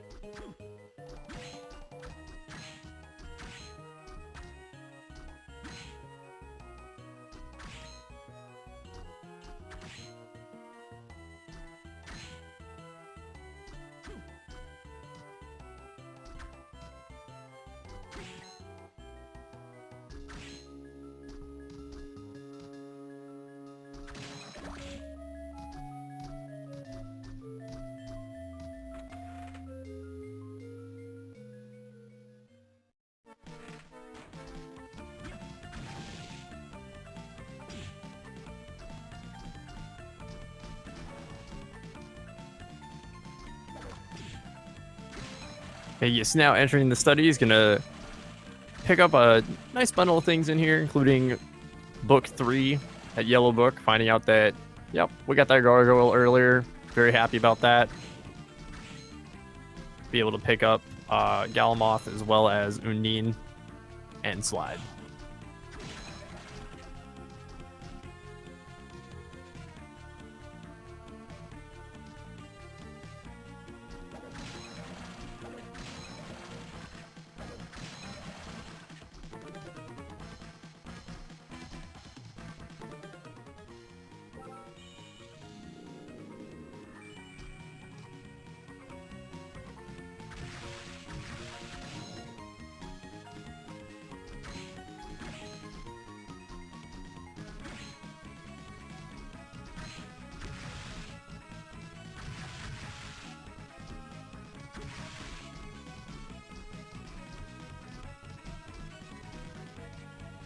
Aeralis is gonna make their way up into the floating garden.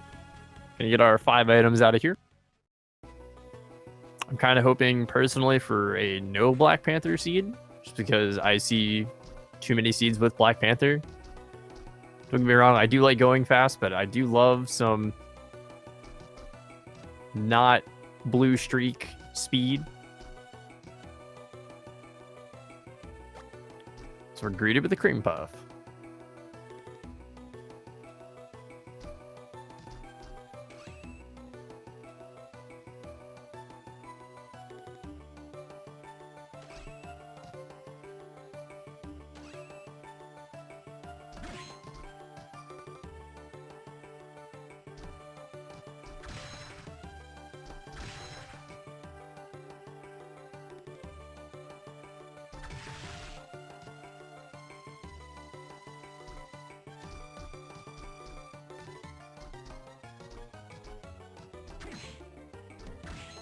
Armor of Water.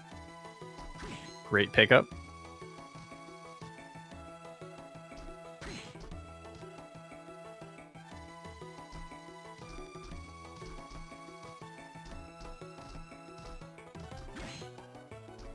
Another cream puff. So far, nothing progressive, nothing super impressive. Armor of Water is always nice.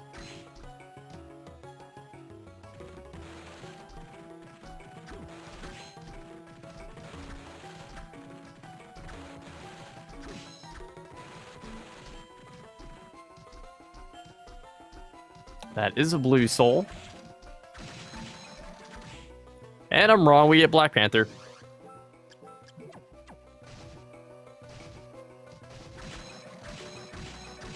And a handgun for our troubles.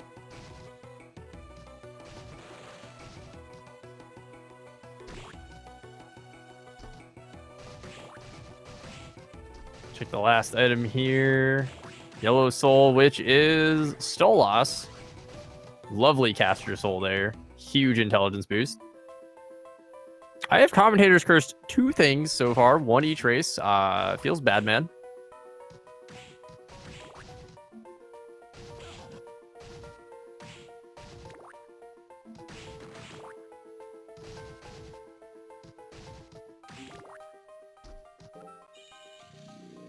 We don't have Skula, so we can't full clear the clock tower, but it is possible that Death could be holding that. So Aeralis already here, gonna just finish clearing that out.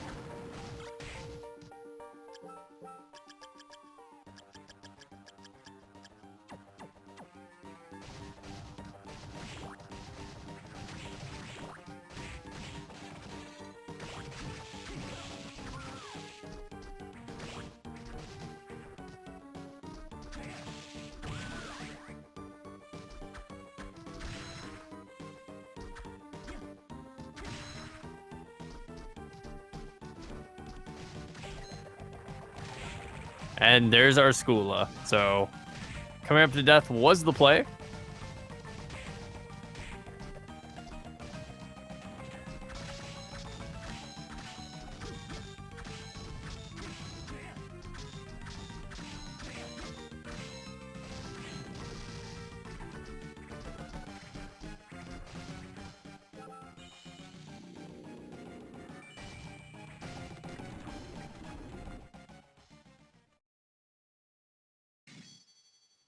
We get to see another wonderful death fight here.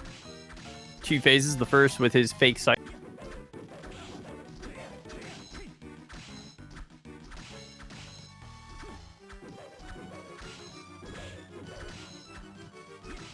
Mageius picking up the book 3 here. Gonna check that and see that it is a gargoyle and that they do have that soul.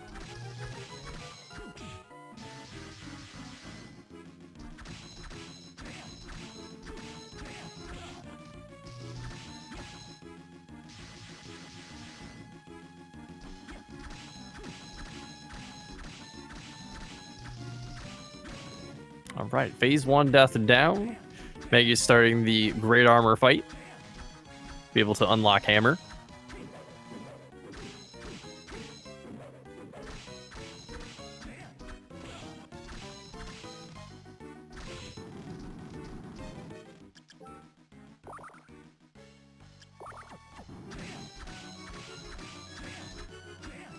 And down goes the great armor.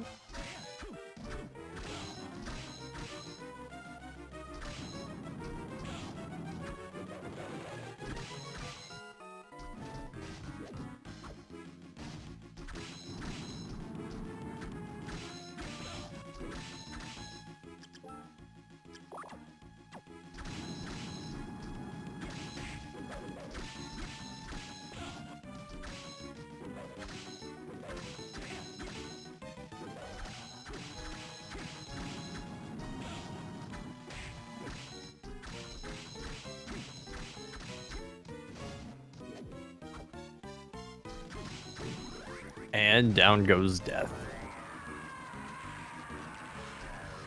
Persephone. Interesting. Just some spoiled milk, and Mageius picking up Ascalon. It's going to get that huge damage boost as well.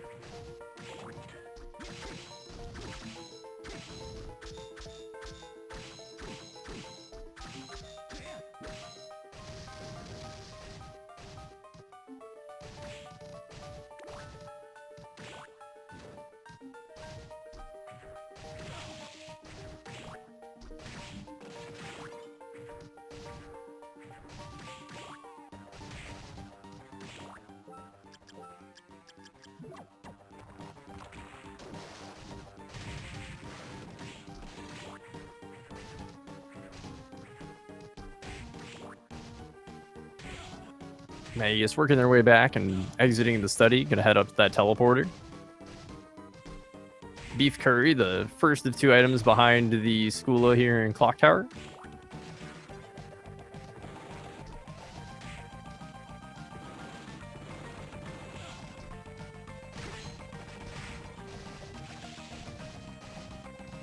And the second being a Sherman ring. Aeralis didn't put that on in the last race, so I'd be surprised to see if that changes in this one.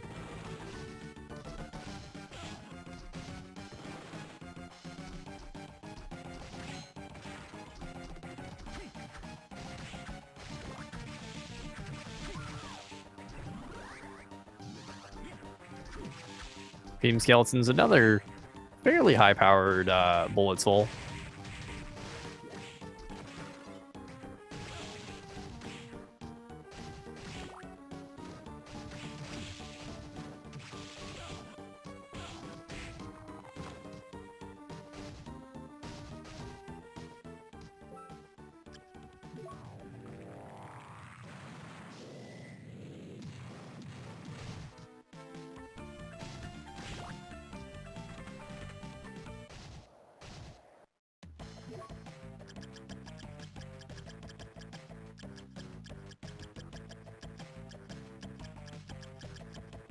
There is some good stuff in the shop.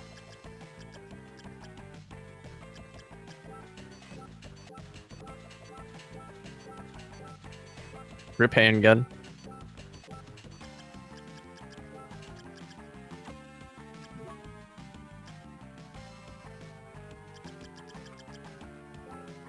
Ooh, I like this max mana prism purchase out the gate.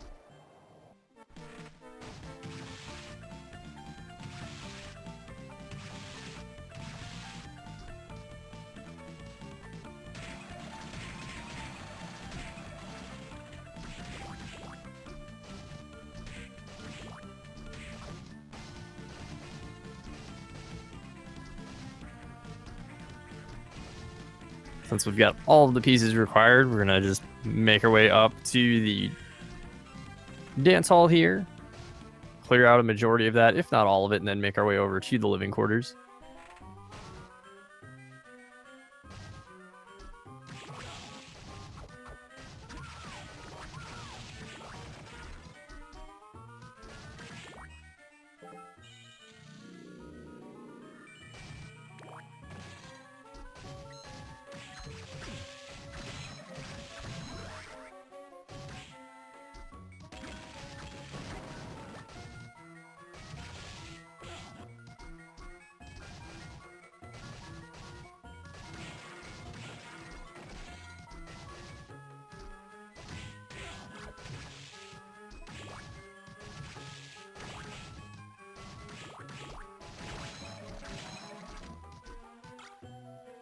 A Viara pick up there. Thunder Sword.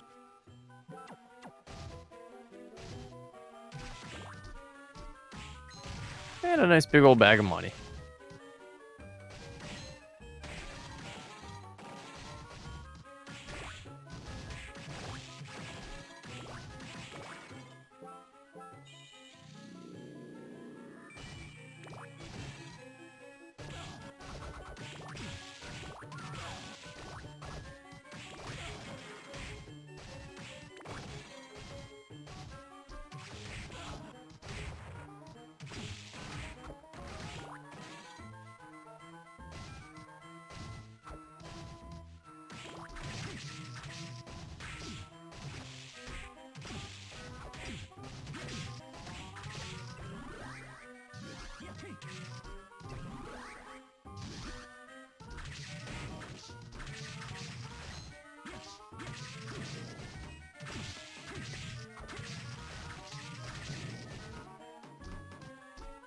Interesting that Aeralis took the time to clear out the room rather than sleeping out.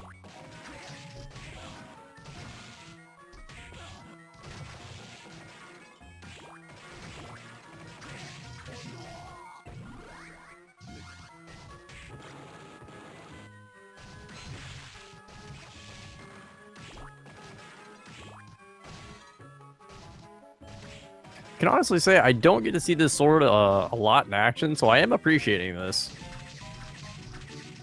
This is a nice sword that's able to get double hits. If you do quick jump resets too, that actually adds up quite a bit.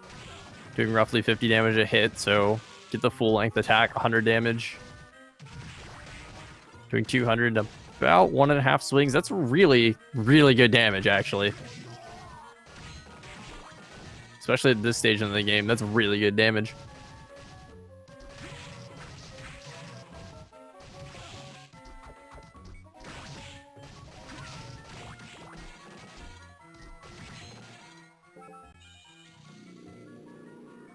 Now, we don't have Kicker, we don't have Hippogriff, or we don't have Giant Bat, so we're not going to be able to check the item in the ceiling here.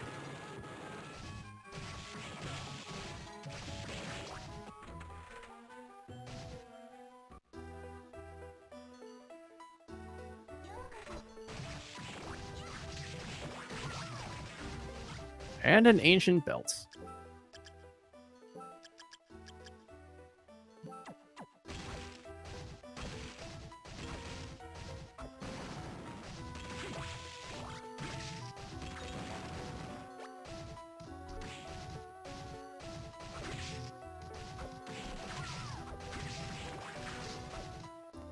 Gonna go ahead and run over here with our Galamoth, kill the Chronomage for our troubles.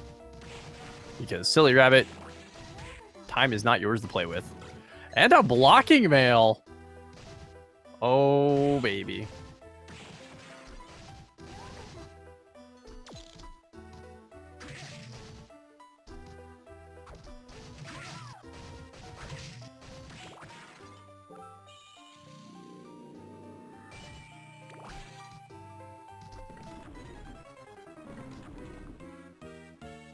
Guard. It's what's on the table.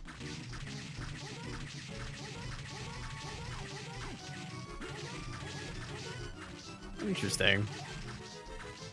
Looks like Headhunter may be resistant to electricity. I was not aware of that.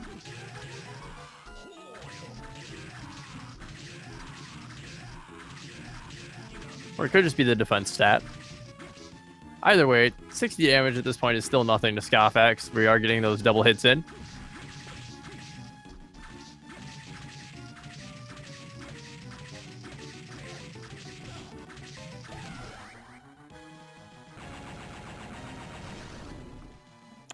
And the duplicate slide. So yeah, if there was a way to get up here, that would make sense. But unfortunately, there was no sequence breaking logic trick that we could do to get up here.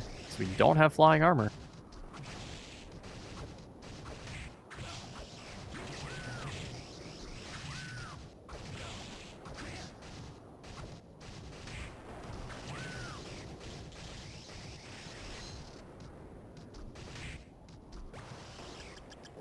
And nothing at the top of Tempest Tower, so we're just gonna sleep back out and go right back down.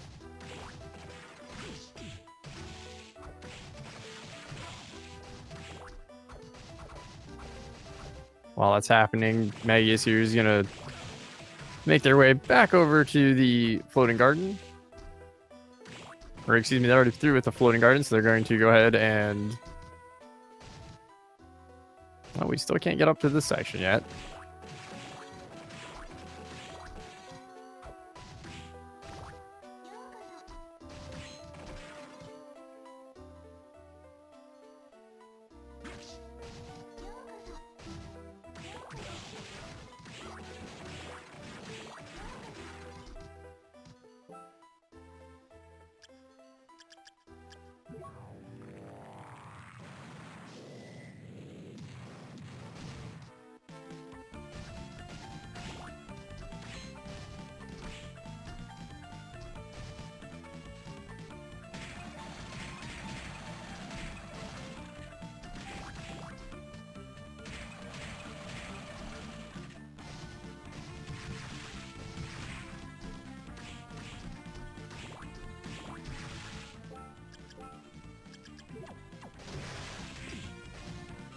So Mageius is going into the floating garden now, and Aeralis is making their way into the underground reservoir, finding a yellow soul up there.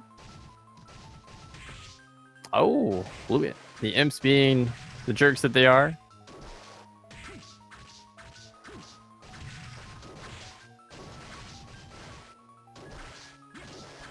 Getting in the way, forcing us to attack.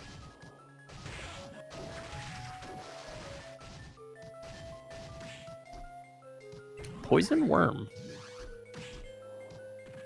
Love that we're getting all of the status effect immunities.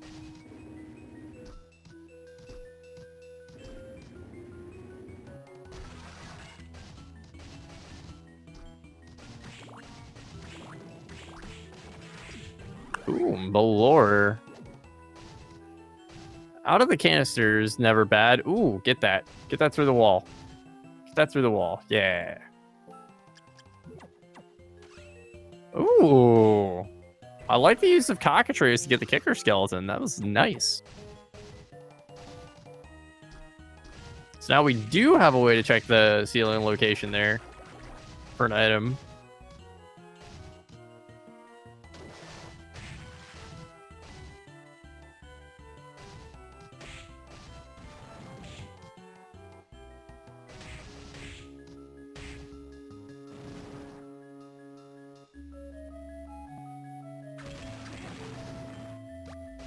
Just a cream soda in the lower section here.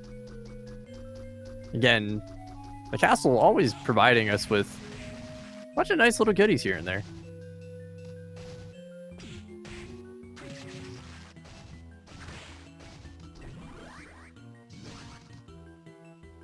Were Tiger is another possibility for one of our bullet souls. Still looking to find 2 more books.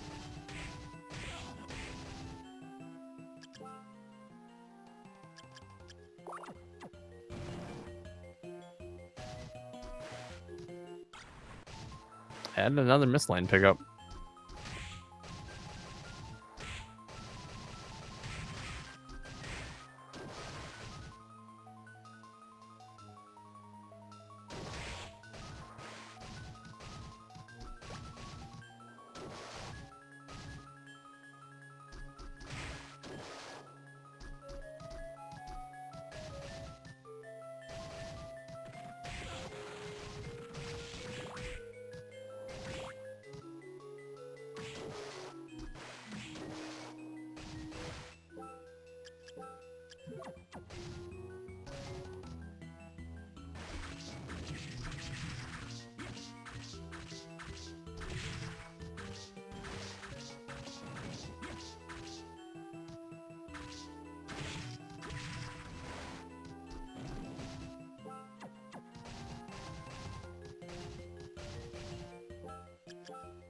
Mageius now in the clock tower. We'll be able to pick up a couple of things in here, including that Black Panther.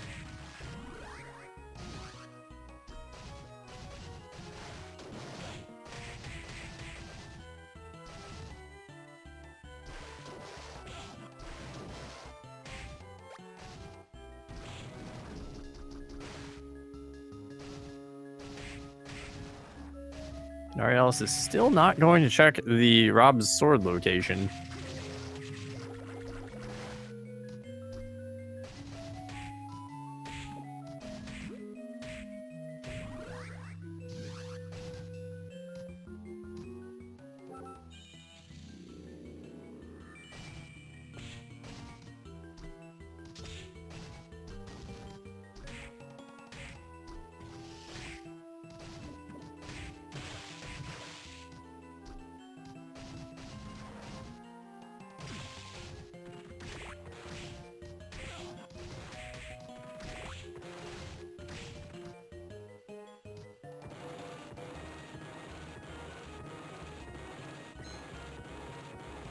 And just a bag of money for our troubles above Triton.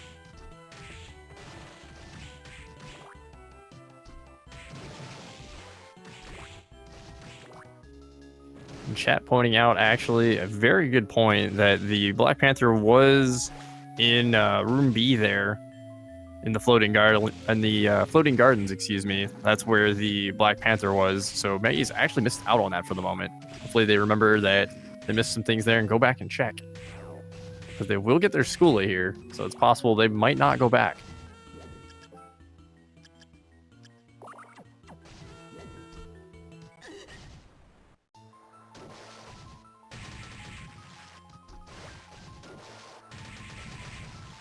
Being said, Aeralis checking the item in front of the arena, gonna go back down towards Legion.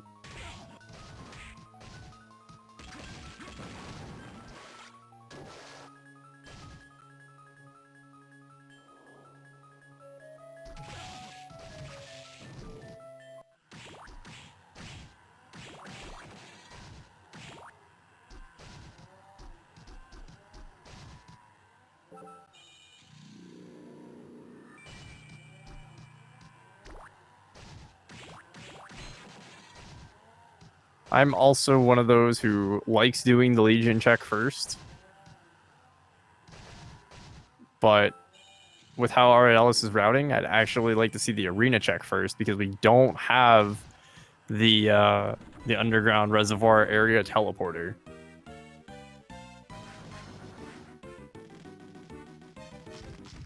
Aeralis starting the Legion fight and Mageius prepping up for the death fight.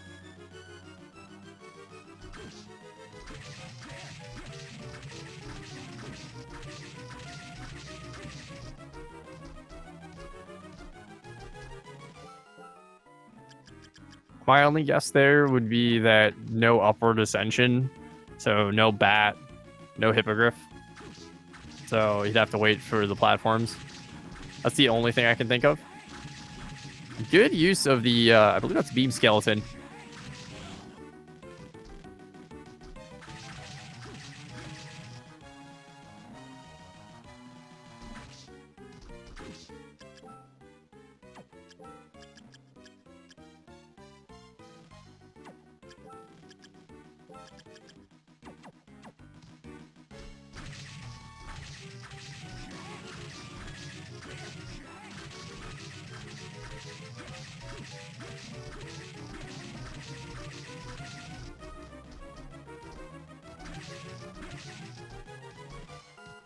Mageius entering phase 2 on death.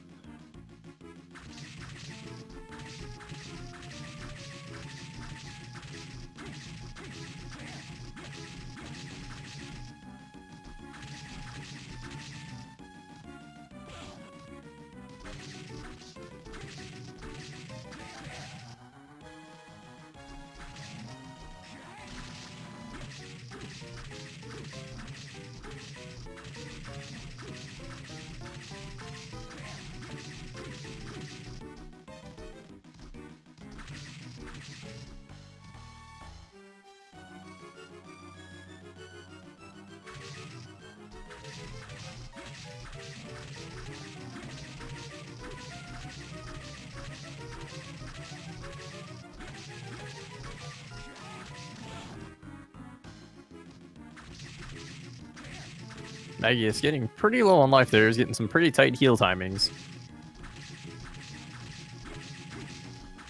And Aeralis finally gets a corner out on Legion.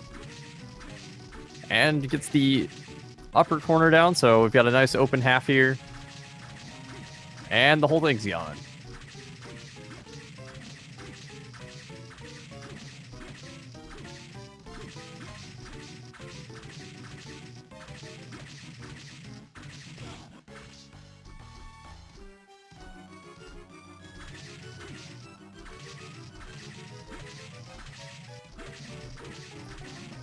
Couple more hits. There we go.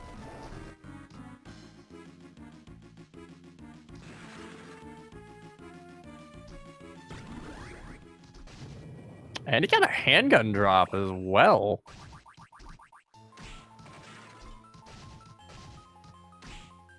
And death goes down for Mageius as well. Gonna get rewarded with Persephone.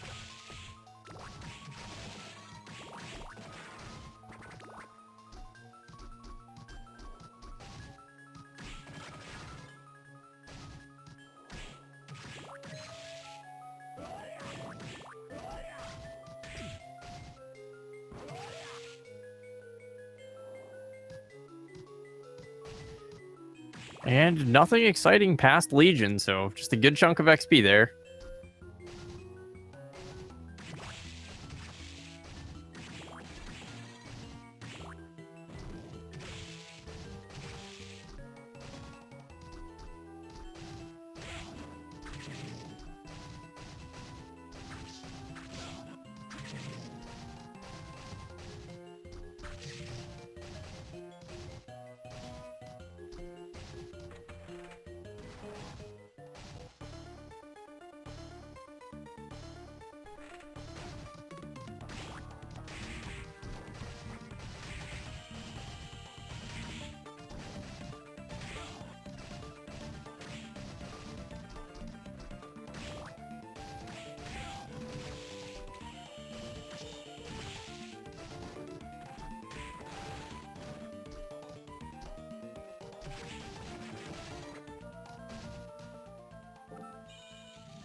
Just a little low on the jump. There you go. All right, and there's far flying armor. It's way late. Not really needed for anything at this point. Just money in the alcove there, so nothing necessary, especially since we've got that Mimic Soul and we've had that super early. And nothing here at behind the Creaking Skull, the upgraded Creaking Skull, so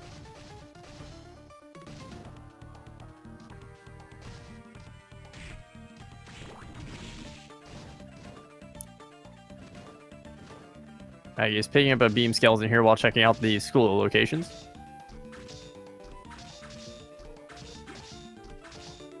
Making great use of these double hits to get this wrecking ball going. Aeralis finds a Milliken sword for the trouble.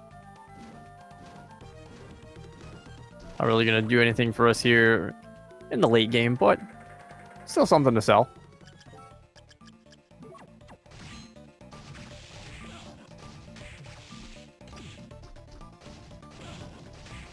Once again, making use of that gargoyle. We're not going to get stoned by these Medusas at all. And there's our blue book.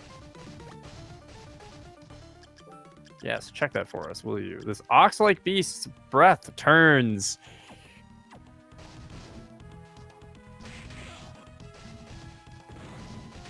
I'm drawing on the name, but it's Catoblepus. Yes, Catoblepus.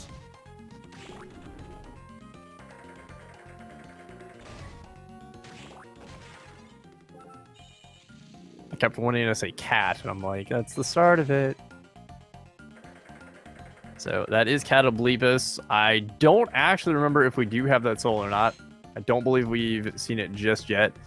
Aeralis is going to show off their DDR skills here.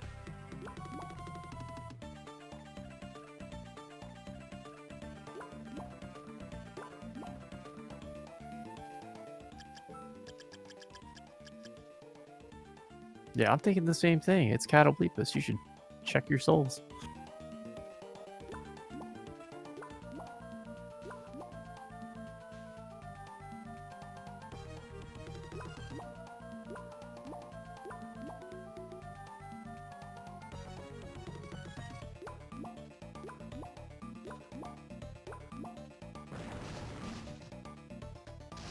And DDR yields us a ninja suit, so again, just another piece of something to sell.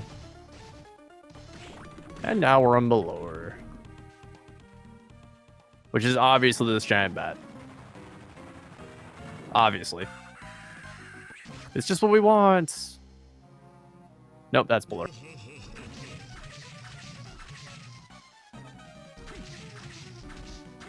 $58 damage. I'm curious what Ascalon would do here. I don't actually remember the damage difference between the Viara and the Ascalon.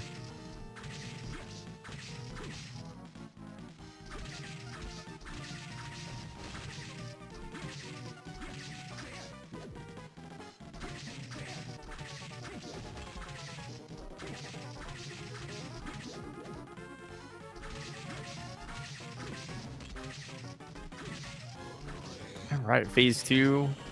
Got these fire lines we just want to keep jumping over.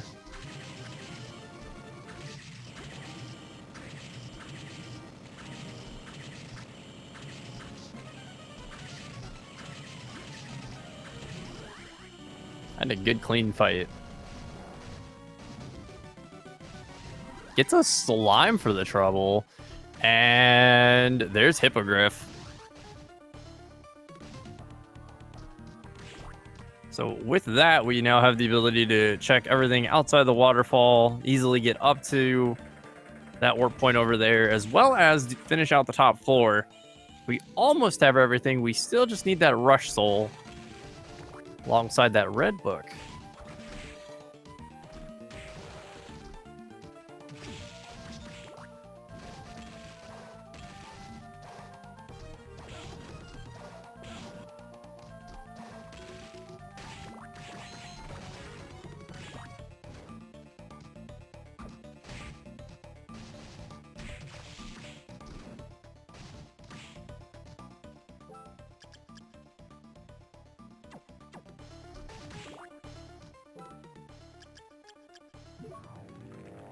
Looks like Aeralis is going to make that play for the top floor.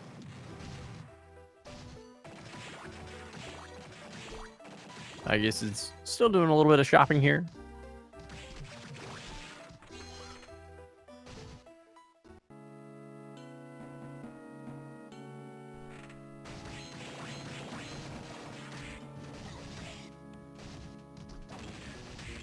Nope, Forbidden Area will not be required because there is our red book.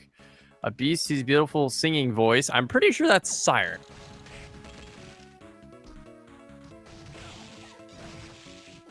Yep, that is in fact Siren. Which I don't believe we've got yet. Nope, not seeing it there. And we don't have Catoblepus, so we are missing 2 souls right now. So we're on a soul hunt.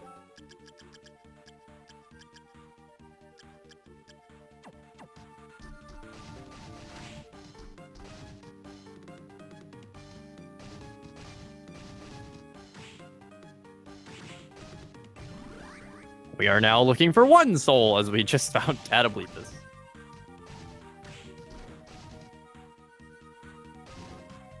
What if Sirens didn't actually have a beautiful singing voice, but you got enthralled by them? They would be human sirens. Indeed.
And again, Aeralis not missing anything there. Over in the Rob's sword spot. Thank you, Mageius, for checking that.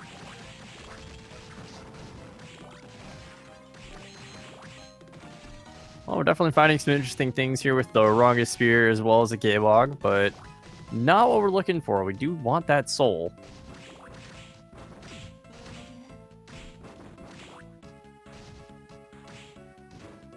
So we do have a couple of other places I can think of that we need to go. Back towards the waterfall, for instance, would be my first going point.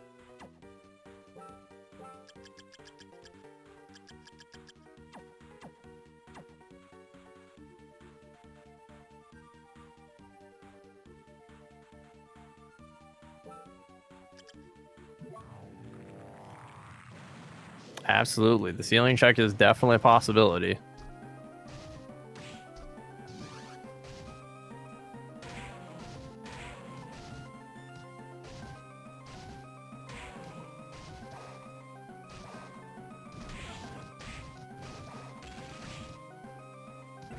There's our back dash. Yeah, these are all great checks.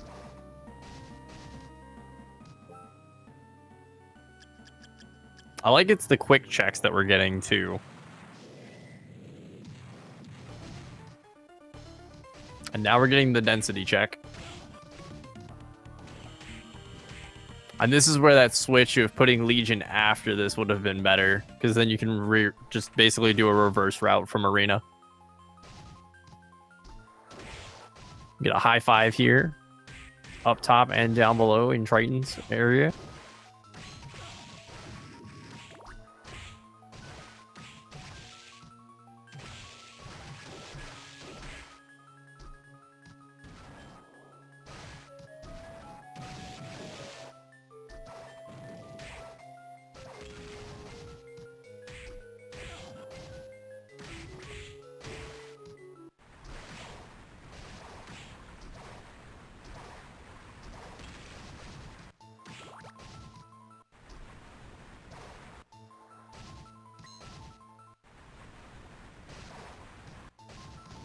Could this be our siren?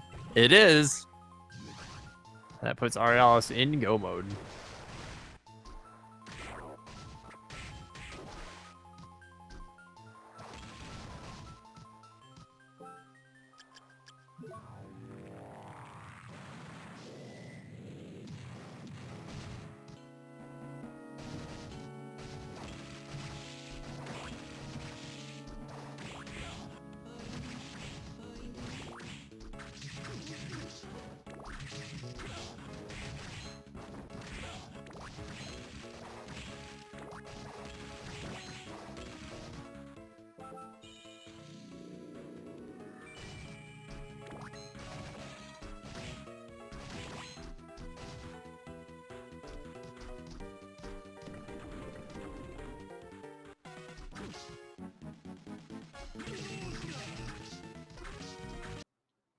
So we still don't have our Rush Soul. Nope, gonna switch over to that Randomizer here just to get more damage in.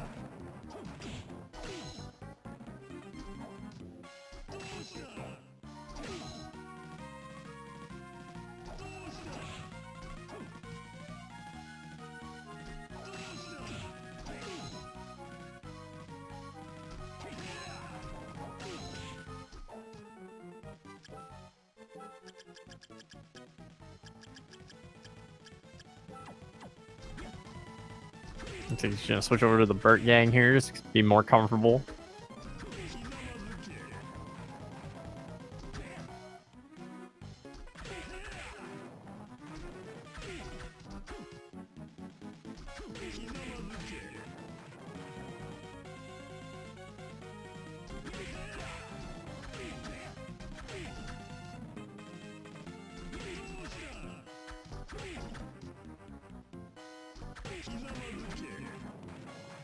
You can see a great use of Persephone here, just clearing out the enemies and healing up.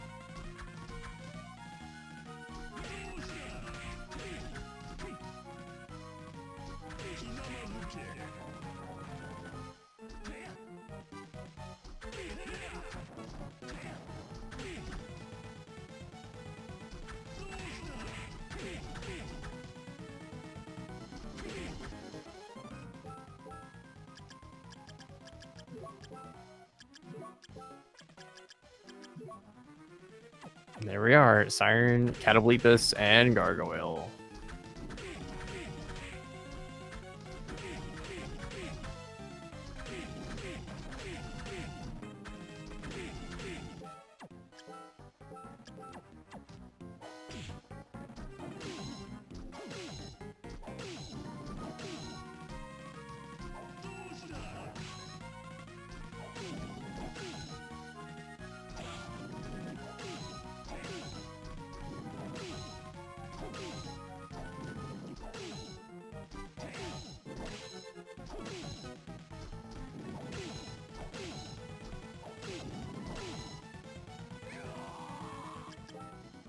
All right, and phase 3 for Aeralis.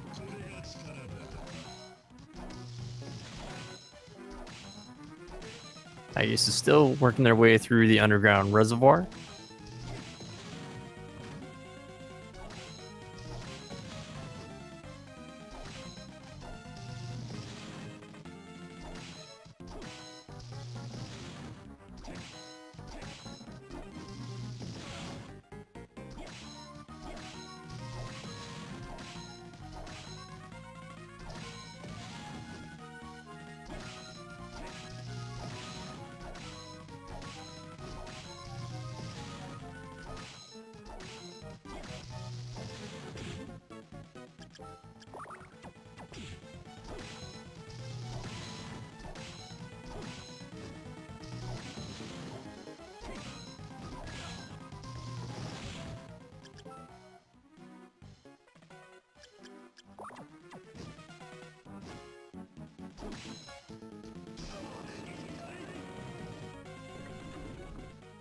All right, and Graham goes down.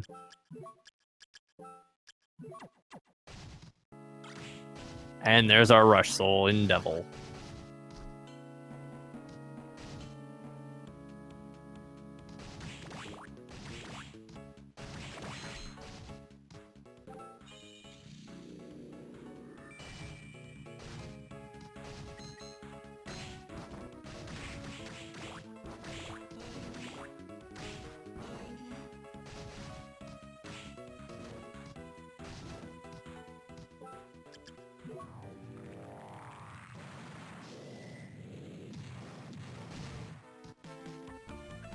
Looks like we're going to take a quick shot before we go fight Julius this time.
Definitely going to want to switch off that Range Spear. It's not going to do a whole lot. As I say that, and the Viara is only doing 1 point of damage more.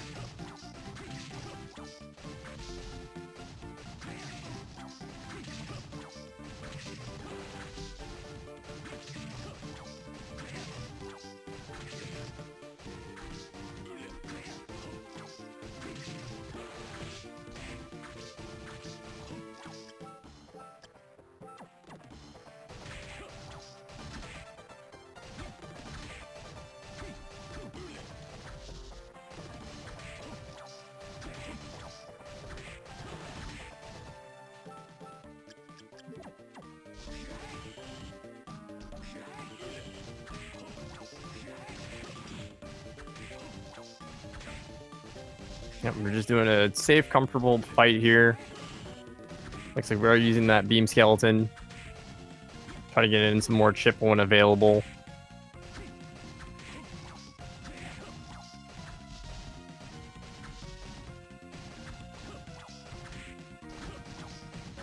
While this is going on, Mageius is making his way back down the side here of the underground reservoir.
Looks like Mageius is slowly making their way over towards the Legion area, as well as the arena.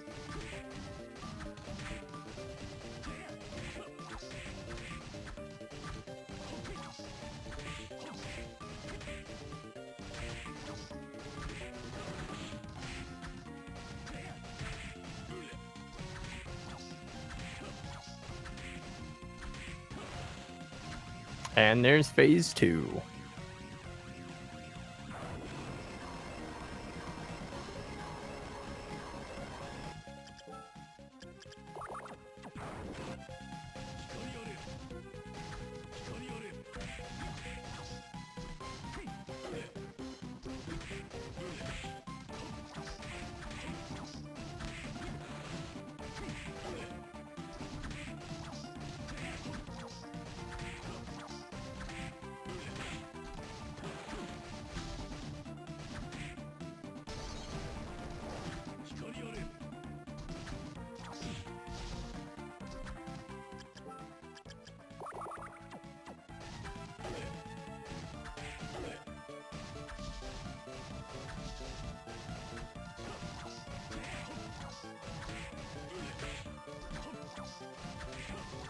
All right, Mageius is making their way over towards Legion. Aeralis should be finishing up his fight here in just a little bit.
And there we are, Julius going down and Aeralis entering the chaotic realm.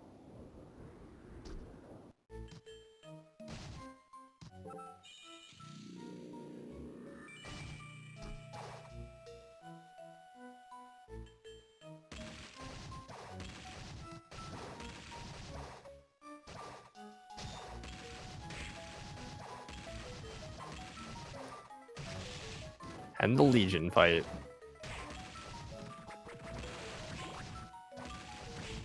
Looks like spines are actually doing a fair amount of damage here.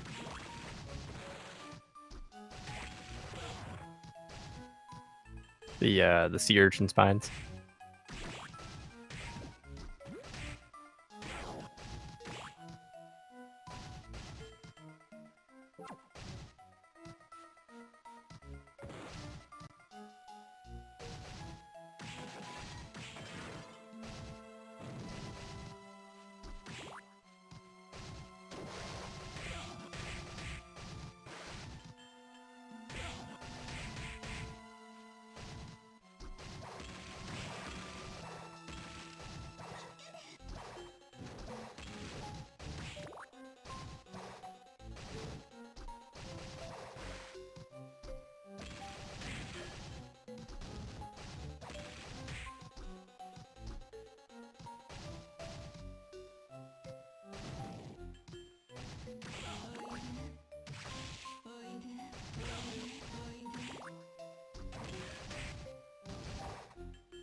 Making it up to the final save point here. Looks like Aeralis is going to be comfortable just using the Rando spear to take out Chaos.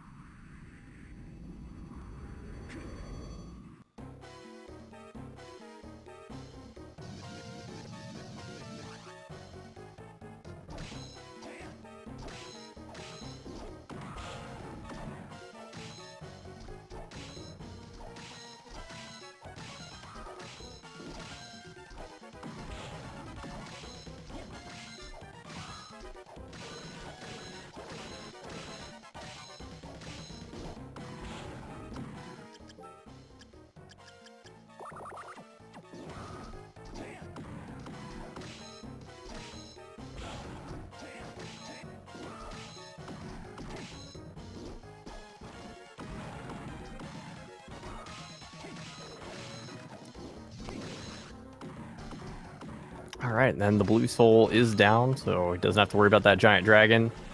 Should be fairly safe. Just has to worry about the crystal bullets here, but he can, Aeralis can hit those away, so not in too much danger.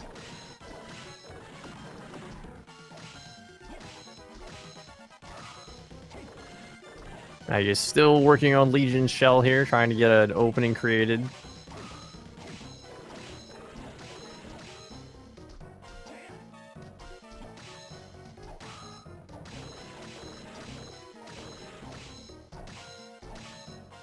Now with the red souls down, just have the yellow one left that drains MP, which at this point, not going to worry about. Got 9 full MP refills.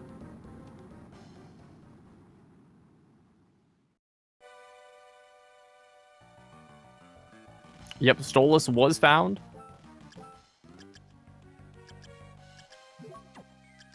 And we are not putting on Stolas. Still getting 207, which is not the best damage, but fairly respectable for a rush soul.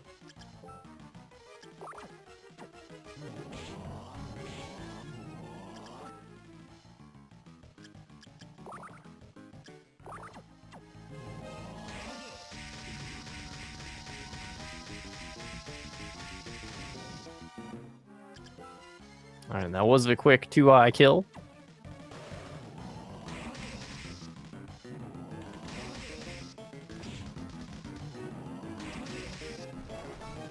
Good pattern of triple hits here.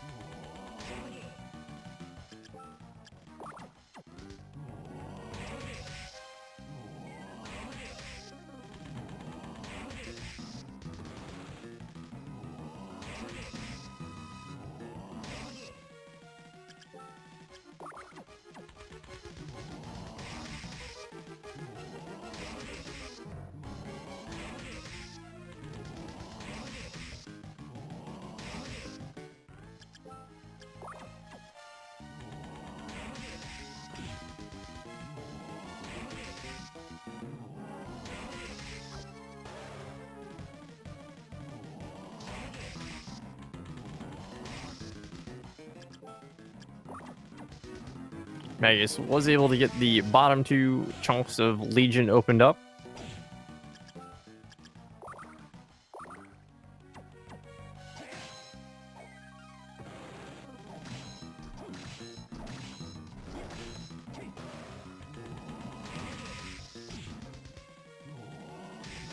And there is time for Aeralis.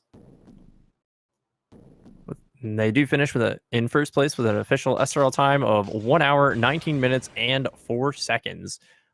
Please give them your GGs.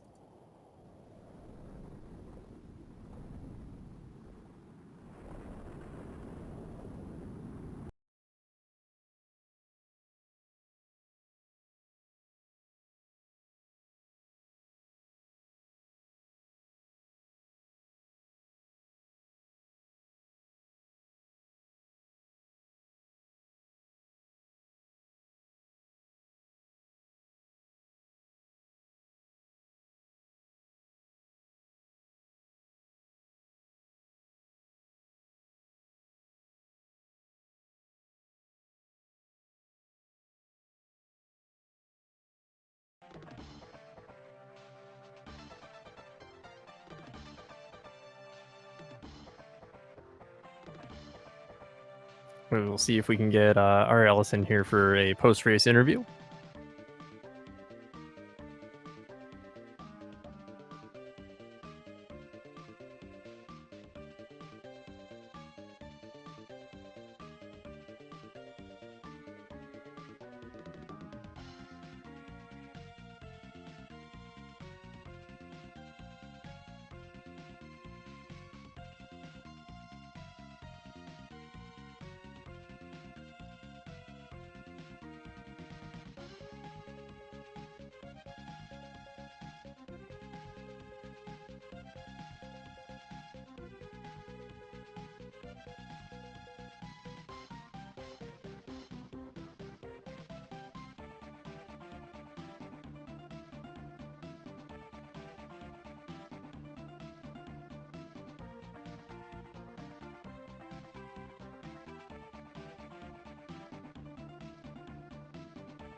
It looks like Aeralis will be joining us for the post-race interview.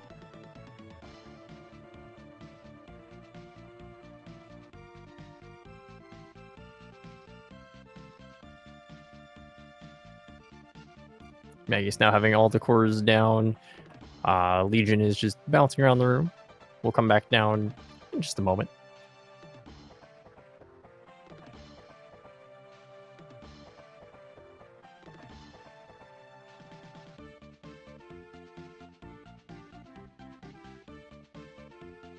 And there we go.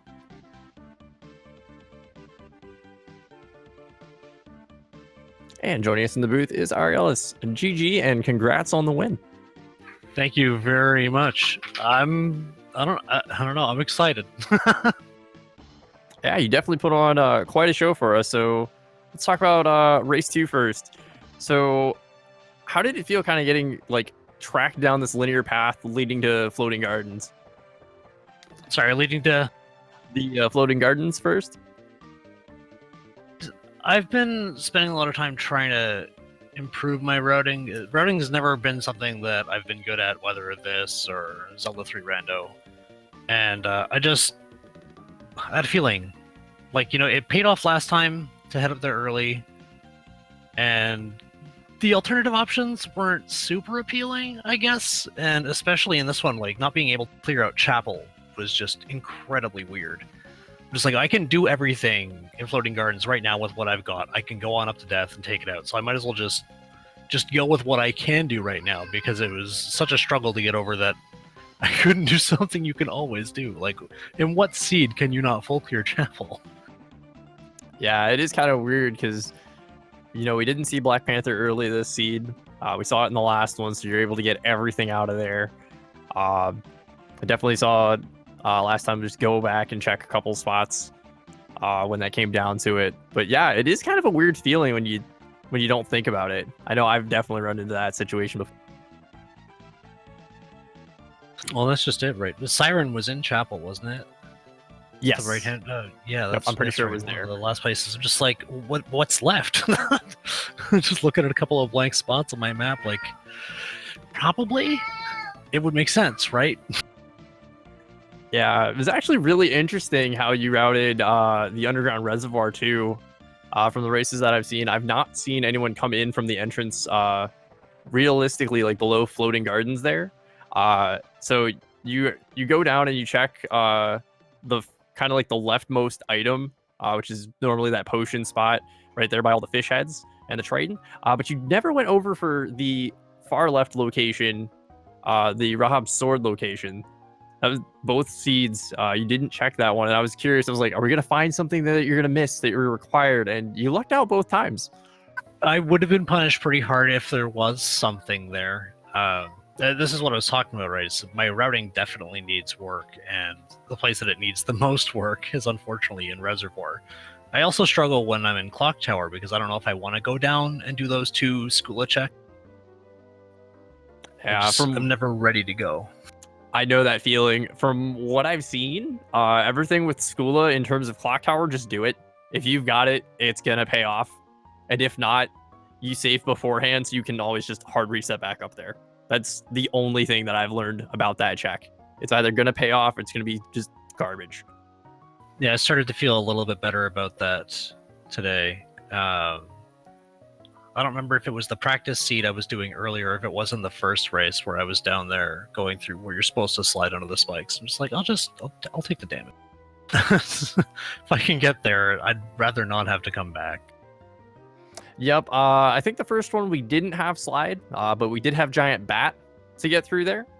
Oh yeah. So that is always an option. I never think about that in terms of replacing slide, but because of the smaller hitbox, you can definitely do that.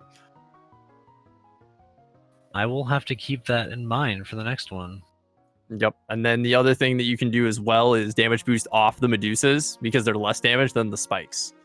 So you still get about the same iframes. But that's so slow, and we're speedrunners. It's true, but you can go through the spikes and take, like, depending on your level, on average, 70-ish plus damage, or you can take 1 damage and go through. Yeah, it's like at a lower level, which it always seems to be a good idea to do an early Clock Tower play, just because you never know what's going to be in the shop. If you're looking at super low levels, it's handy to know that. Or if we're looking at that first race, that demon mail pickup, you had to be really excited to see that. I felt like the rest of the sea was going to be pretty easy. I just wish there had been a better weapon. Definitely. I mean, we had the wrongest spear this second race. That was pretty much it in terms of like high damage outputs. There were a couple other like small things to note, but nothing really like no claims to lay. Nothing really big on that caliber.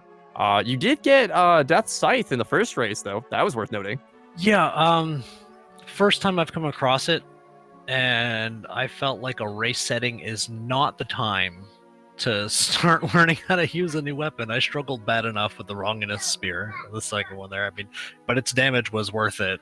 When I could use it, definitely worth it. I'm just not sure how Death's Scythe works. Like what the hitbox is like, what the speed's like. Can I backdash cancel it?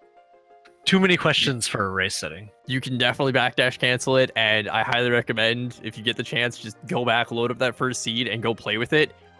It is a joy, especially if you think the Balmung is a good weapon for its reach. I like being able to. The reach is nice, and it's a high damage. So if Death Side fits in there too, it'll probably work. Highest damage in the game. I believe it is the same, if not a further reach than Balmung. Oh, jeez. Yep.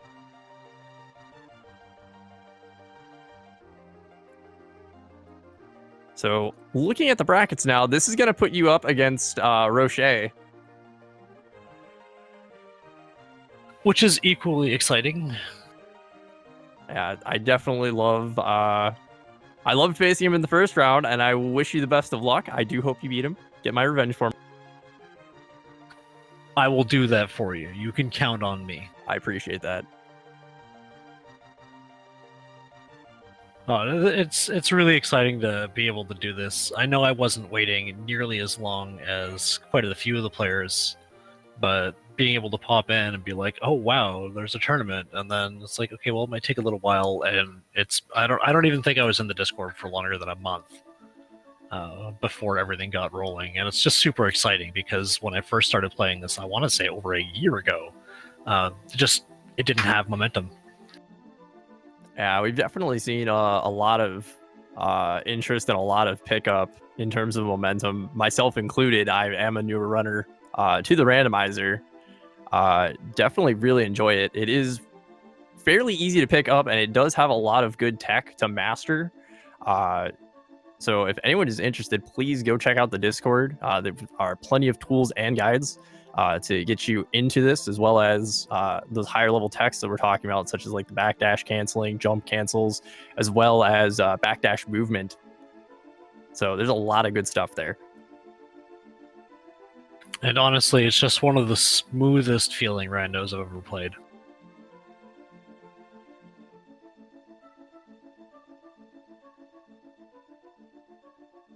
In terms of movement, I can agree. It's really, really fluid. It's really good. Feels crisp. I think that's a good word for it. It's crisp.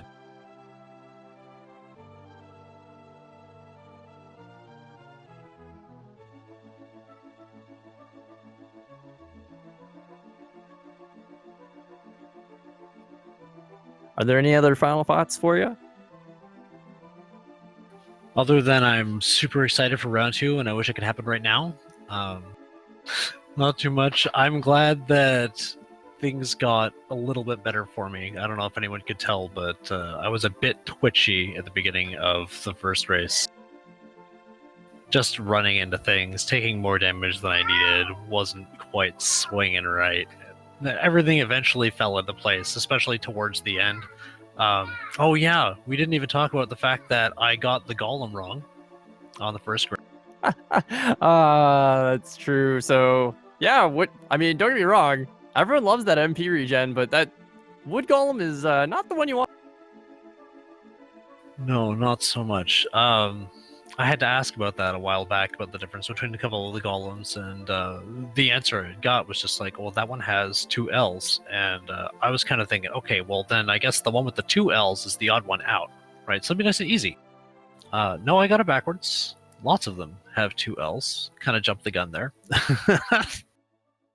But just from there, going down a forbidden area, grabbing the book, and then reading it, be like, I'm not sure, having to look it up, and then finding out I picked the wrong one was devastating. Yeah, it's there's actually very little text between the two because they both start the exact same way. I'm trying to remember the line myself. I think it's "This beast is carved," and it's the word after carved. It's like from. It's whatever that word is differentiates the two. Yeah, it starts with a man like, so like a man hyphen and then li. There it is. Yep. So yeah, wooden golem is a man-like figure built of wood, and the flesh golem is a man-like filter built from the. So it's after from. So it's the from and the of that are the two differences there between those two golems. And then if you want to get technical, iron golem is made. Yeah, well, this is good information for me because there's a pretty good chance that that could be the difference next time. It could definitely be that tiny bit, yeah.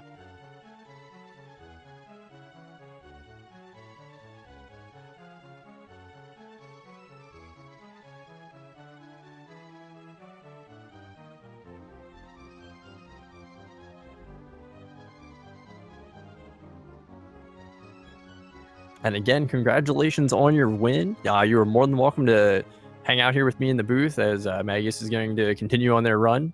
Otherwise, you are more than welcome to, like I said, hang out here or take off. I will probably take off, but thank you for having me in here. Definitely thank you for commentating the race. It helps make things significantly more interesting. I look forward to listening back on it when I rewatch the race. No, of course. But I got to wake up early in the morning, so Mageius was nice enough to run this a little bit earlier for me, and we'll see what happens going forward. But thanks, guys, for watching. Thank you, everybody on the Speed Gaming team, for restreaming, taking care of it, and hopefully I'll see you guys all again soon. Take care, Aeralis, and again, congratulations.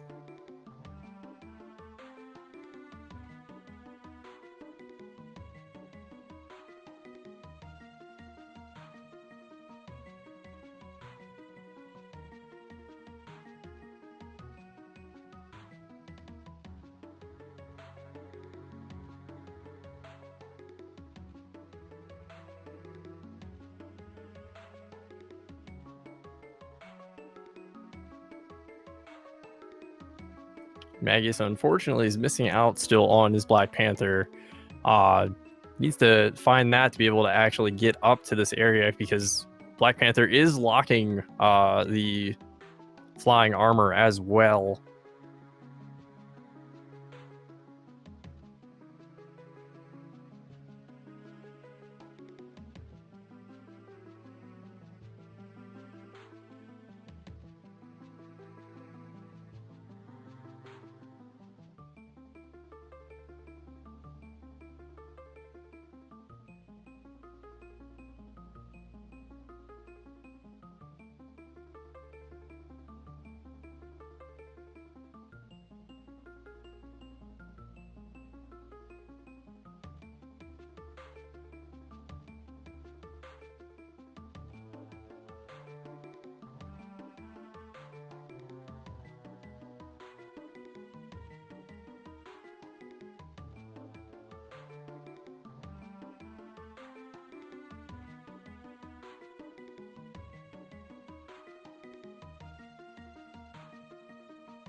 Okay, and it does look like that Mageius is going to go ahead and forfeit from this race. Let's see if they want to come in here for a post-race interview.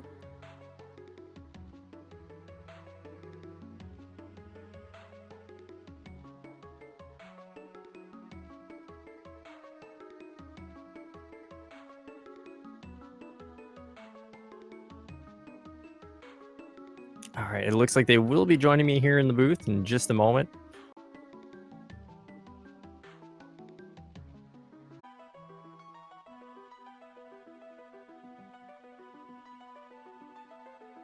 And joining me in the booth is Mageius. GG on the race. It's Mageius, but I don't really.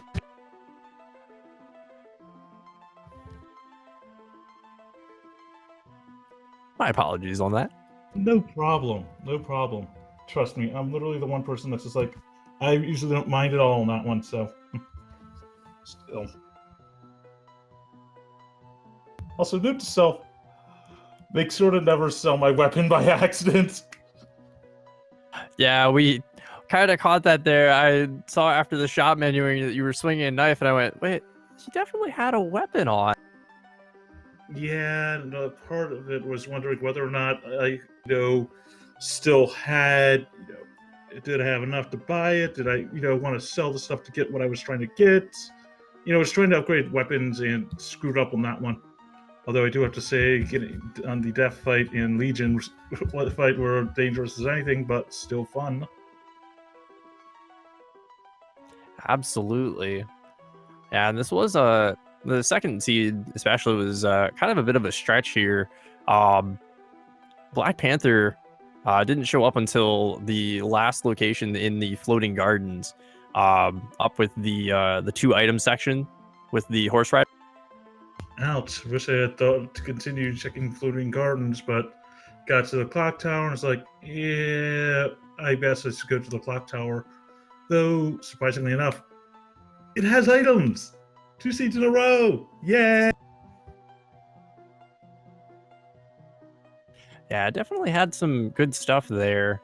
Yeah, because you were clearing out a lot of the areas too, and came down to it. I'm trying to remember here on the arena in the second race. Looks like you did Legion and then went up and then went out of there. Did you not feel comfortable doing the arena? doing I Rabalord? had no healing items. Gotcha. I think that's more of a, let's say I had enough money to go get a, okay, do I have it? It's like, is it worth it? It's like, yeah, I think it's worth it.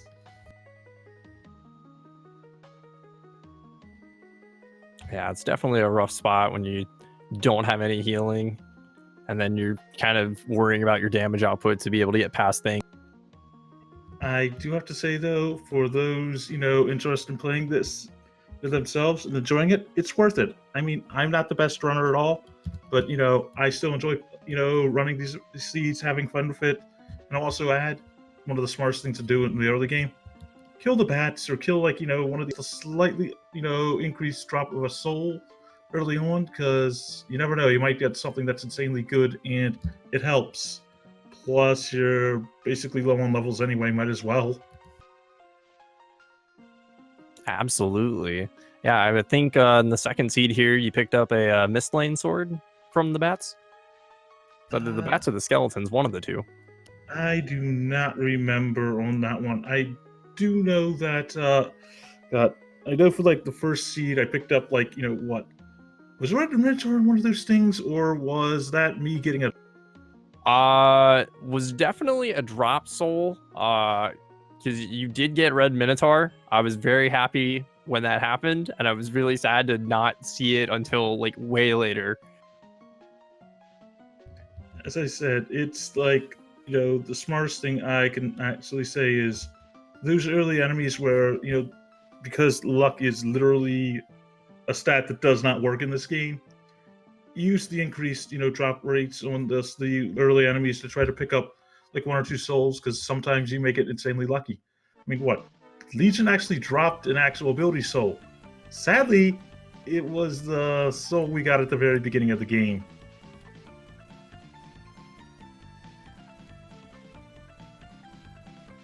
Yep, once you take off the 4 pieces of him, the outer core, you'll always get that soul drop. Really, I forgot that one, but either way, it's like, it's always worth just, killing the bats, killing the zombies, just like, take a farm them, especially any enemy that you literally can just like full kill like 10 to 15 of them, or just like, okay, speed through killing, drop, speed through killing, drop like the Birdman room, just do it for like, give it a little bit. You might pick up something very useful that can save you from having to run around everywhere. I mean, heck, technically even the books can drop them enemies. It's absolutely true. I can definitely attest to that. I've had a book drop. And did it help you because you didn't have the book yet? It was the first thing I killed, so yes. I think that was useful. How much time did that save on that seed? I think 20 minutes, because I never found that book at a drop location. I found the other 2 books first and hit go mode really quickly. As I said, it's one of those things. It's like, trust me, and I was one of the people that was arguing for the actual luck fix to be on, just because of just like how crazy those things can actually be.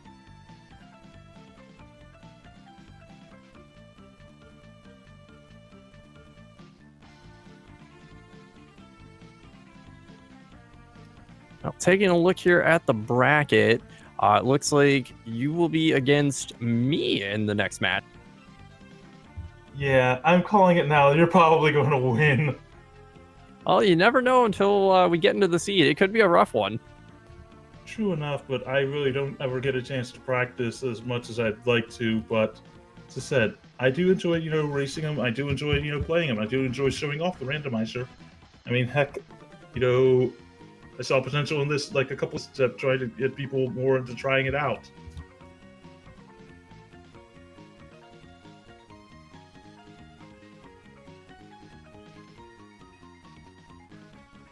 Any final thoughts for us for the night?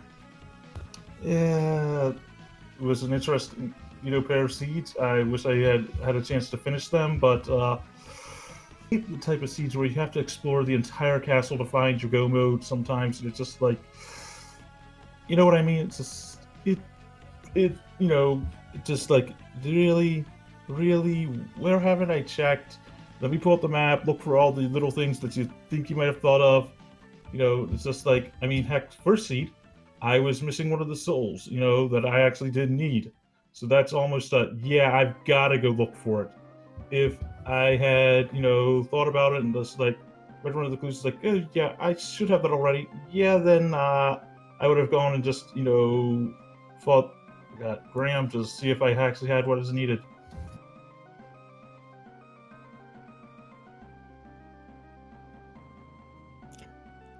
All right. On that note, yeah, go ahead and give our runners a follow if you appreciate their race content that they put out. Same thing for me. Feel free if you enjoyed my commentary to shoot me a follow if you'd like. Once again, thank you, Speed Gaming, for allowing our tournament to be on your amazing network. We do appreciate all of the restream support as well as setup support and help that you guys provide.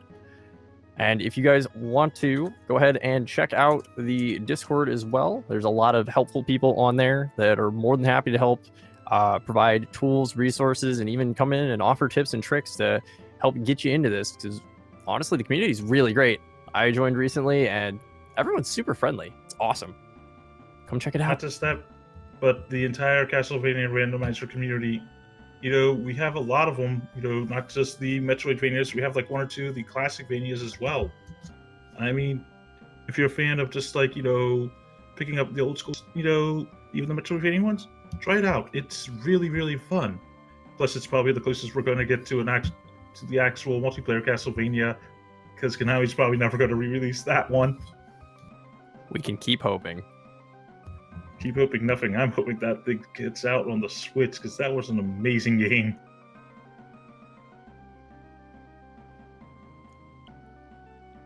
And with that, we will be back on Friday. Our next match is going to be Simo versus Podolak Boys.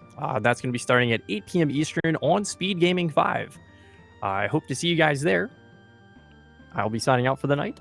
Take care. Bye, all.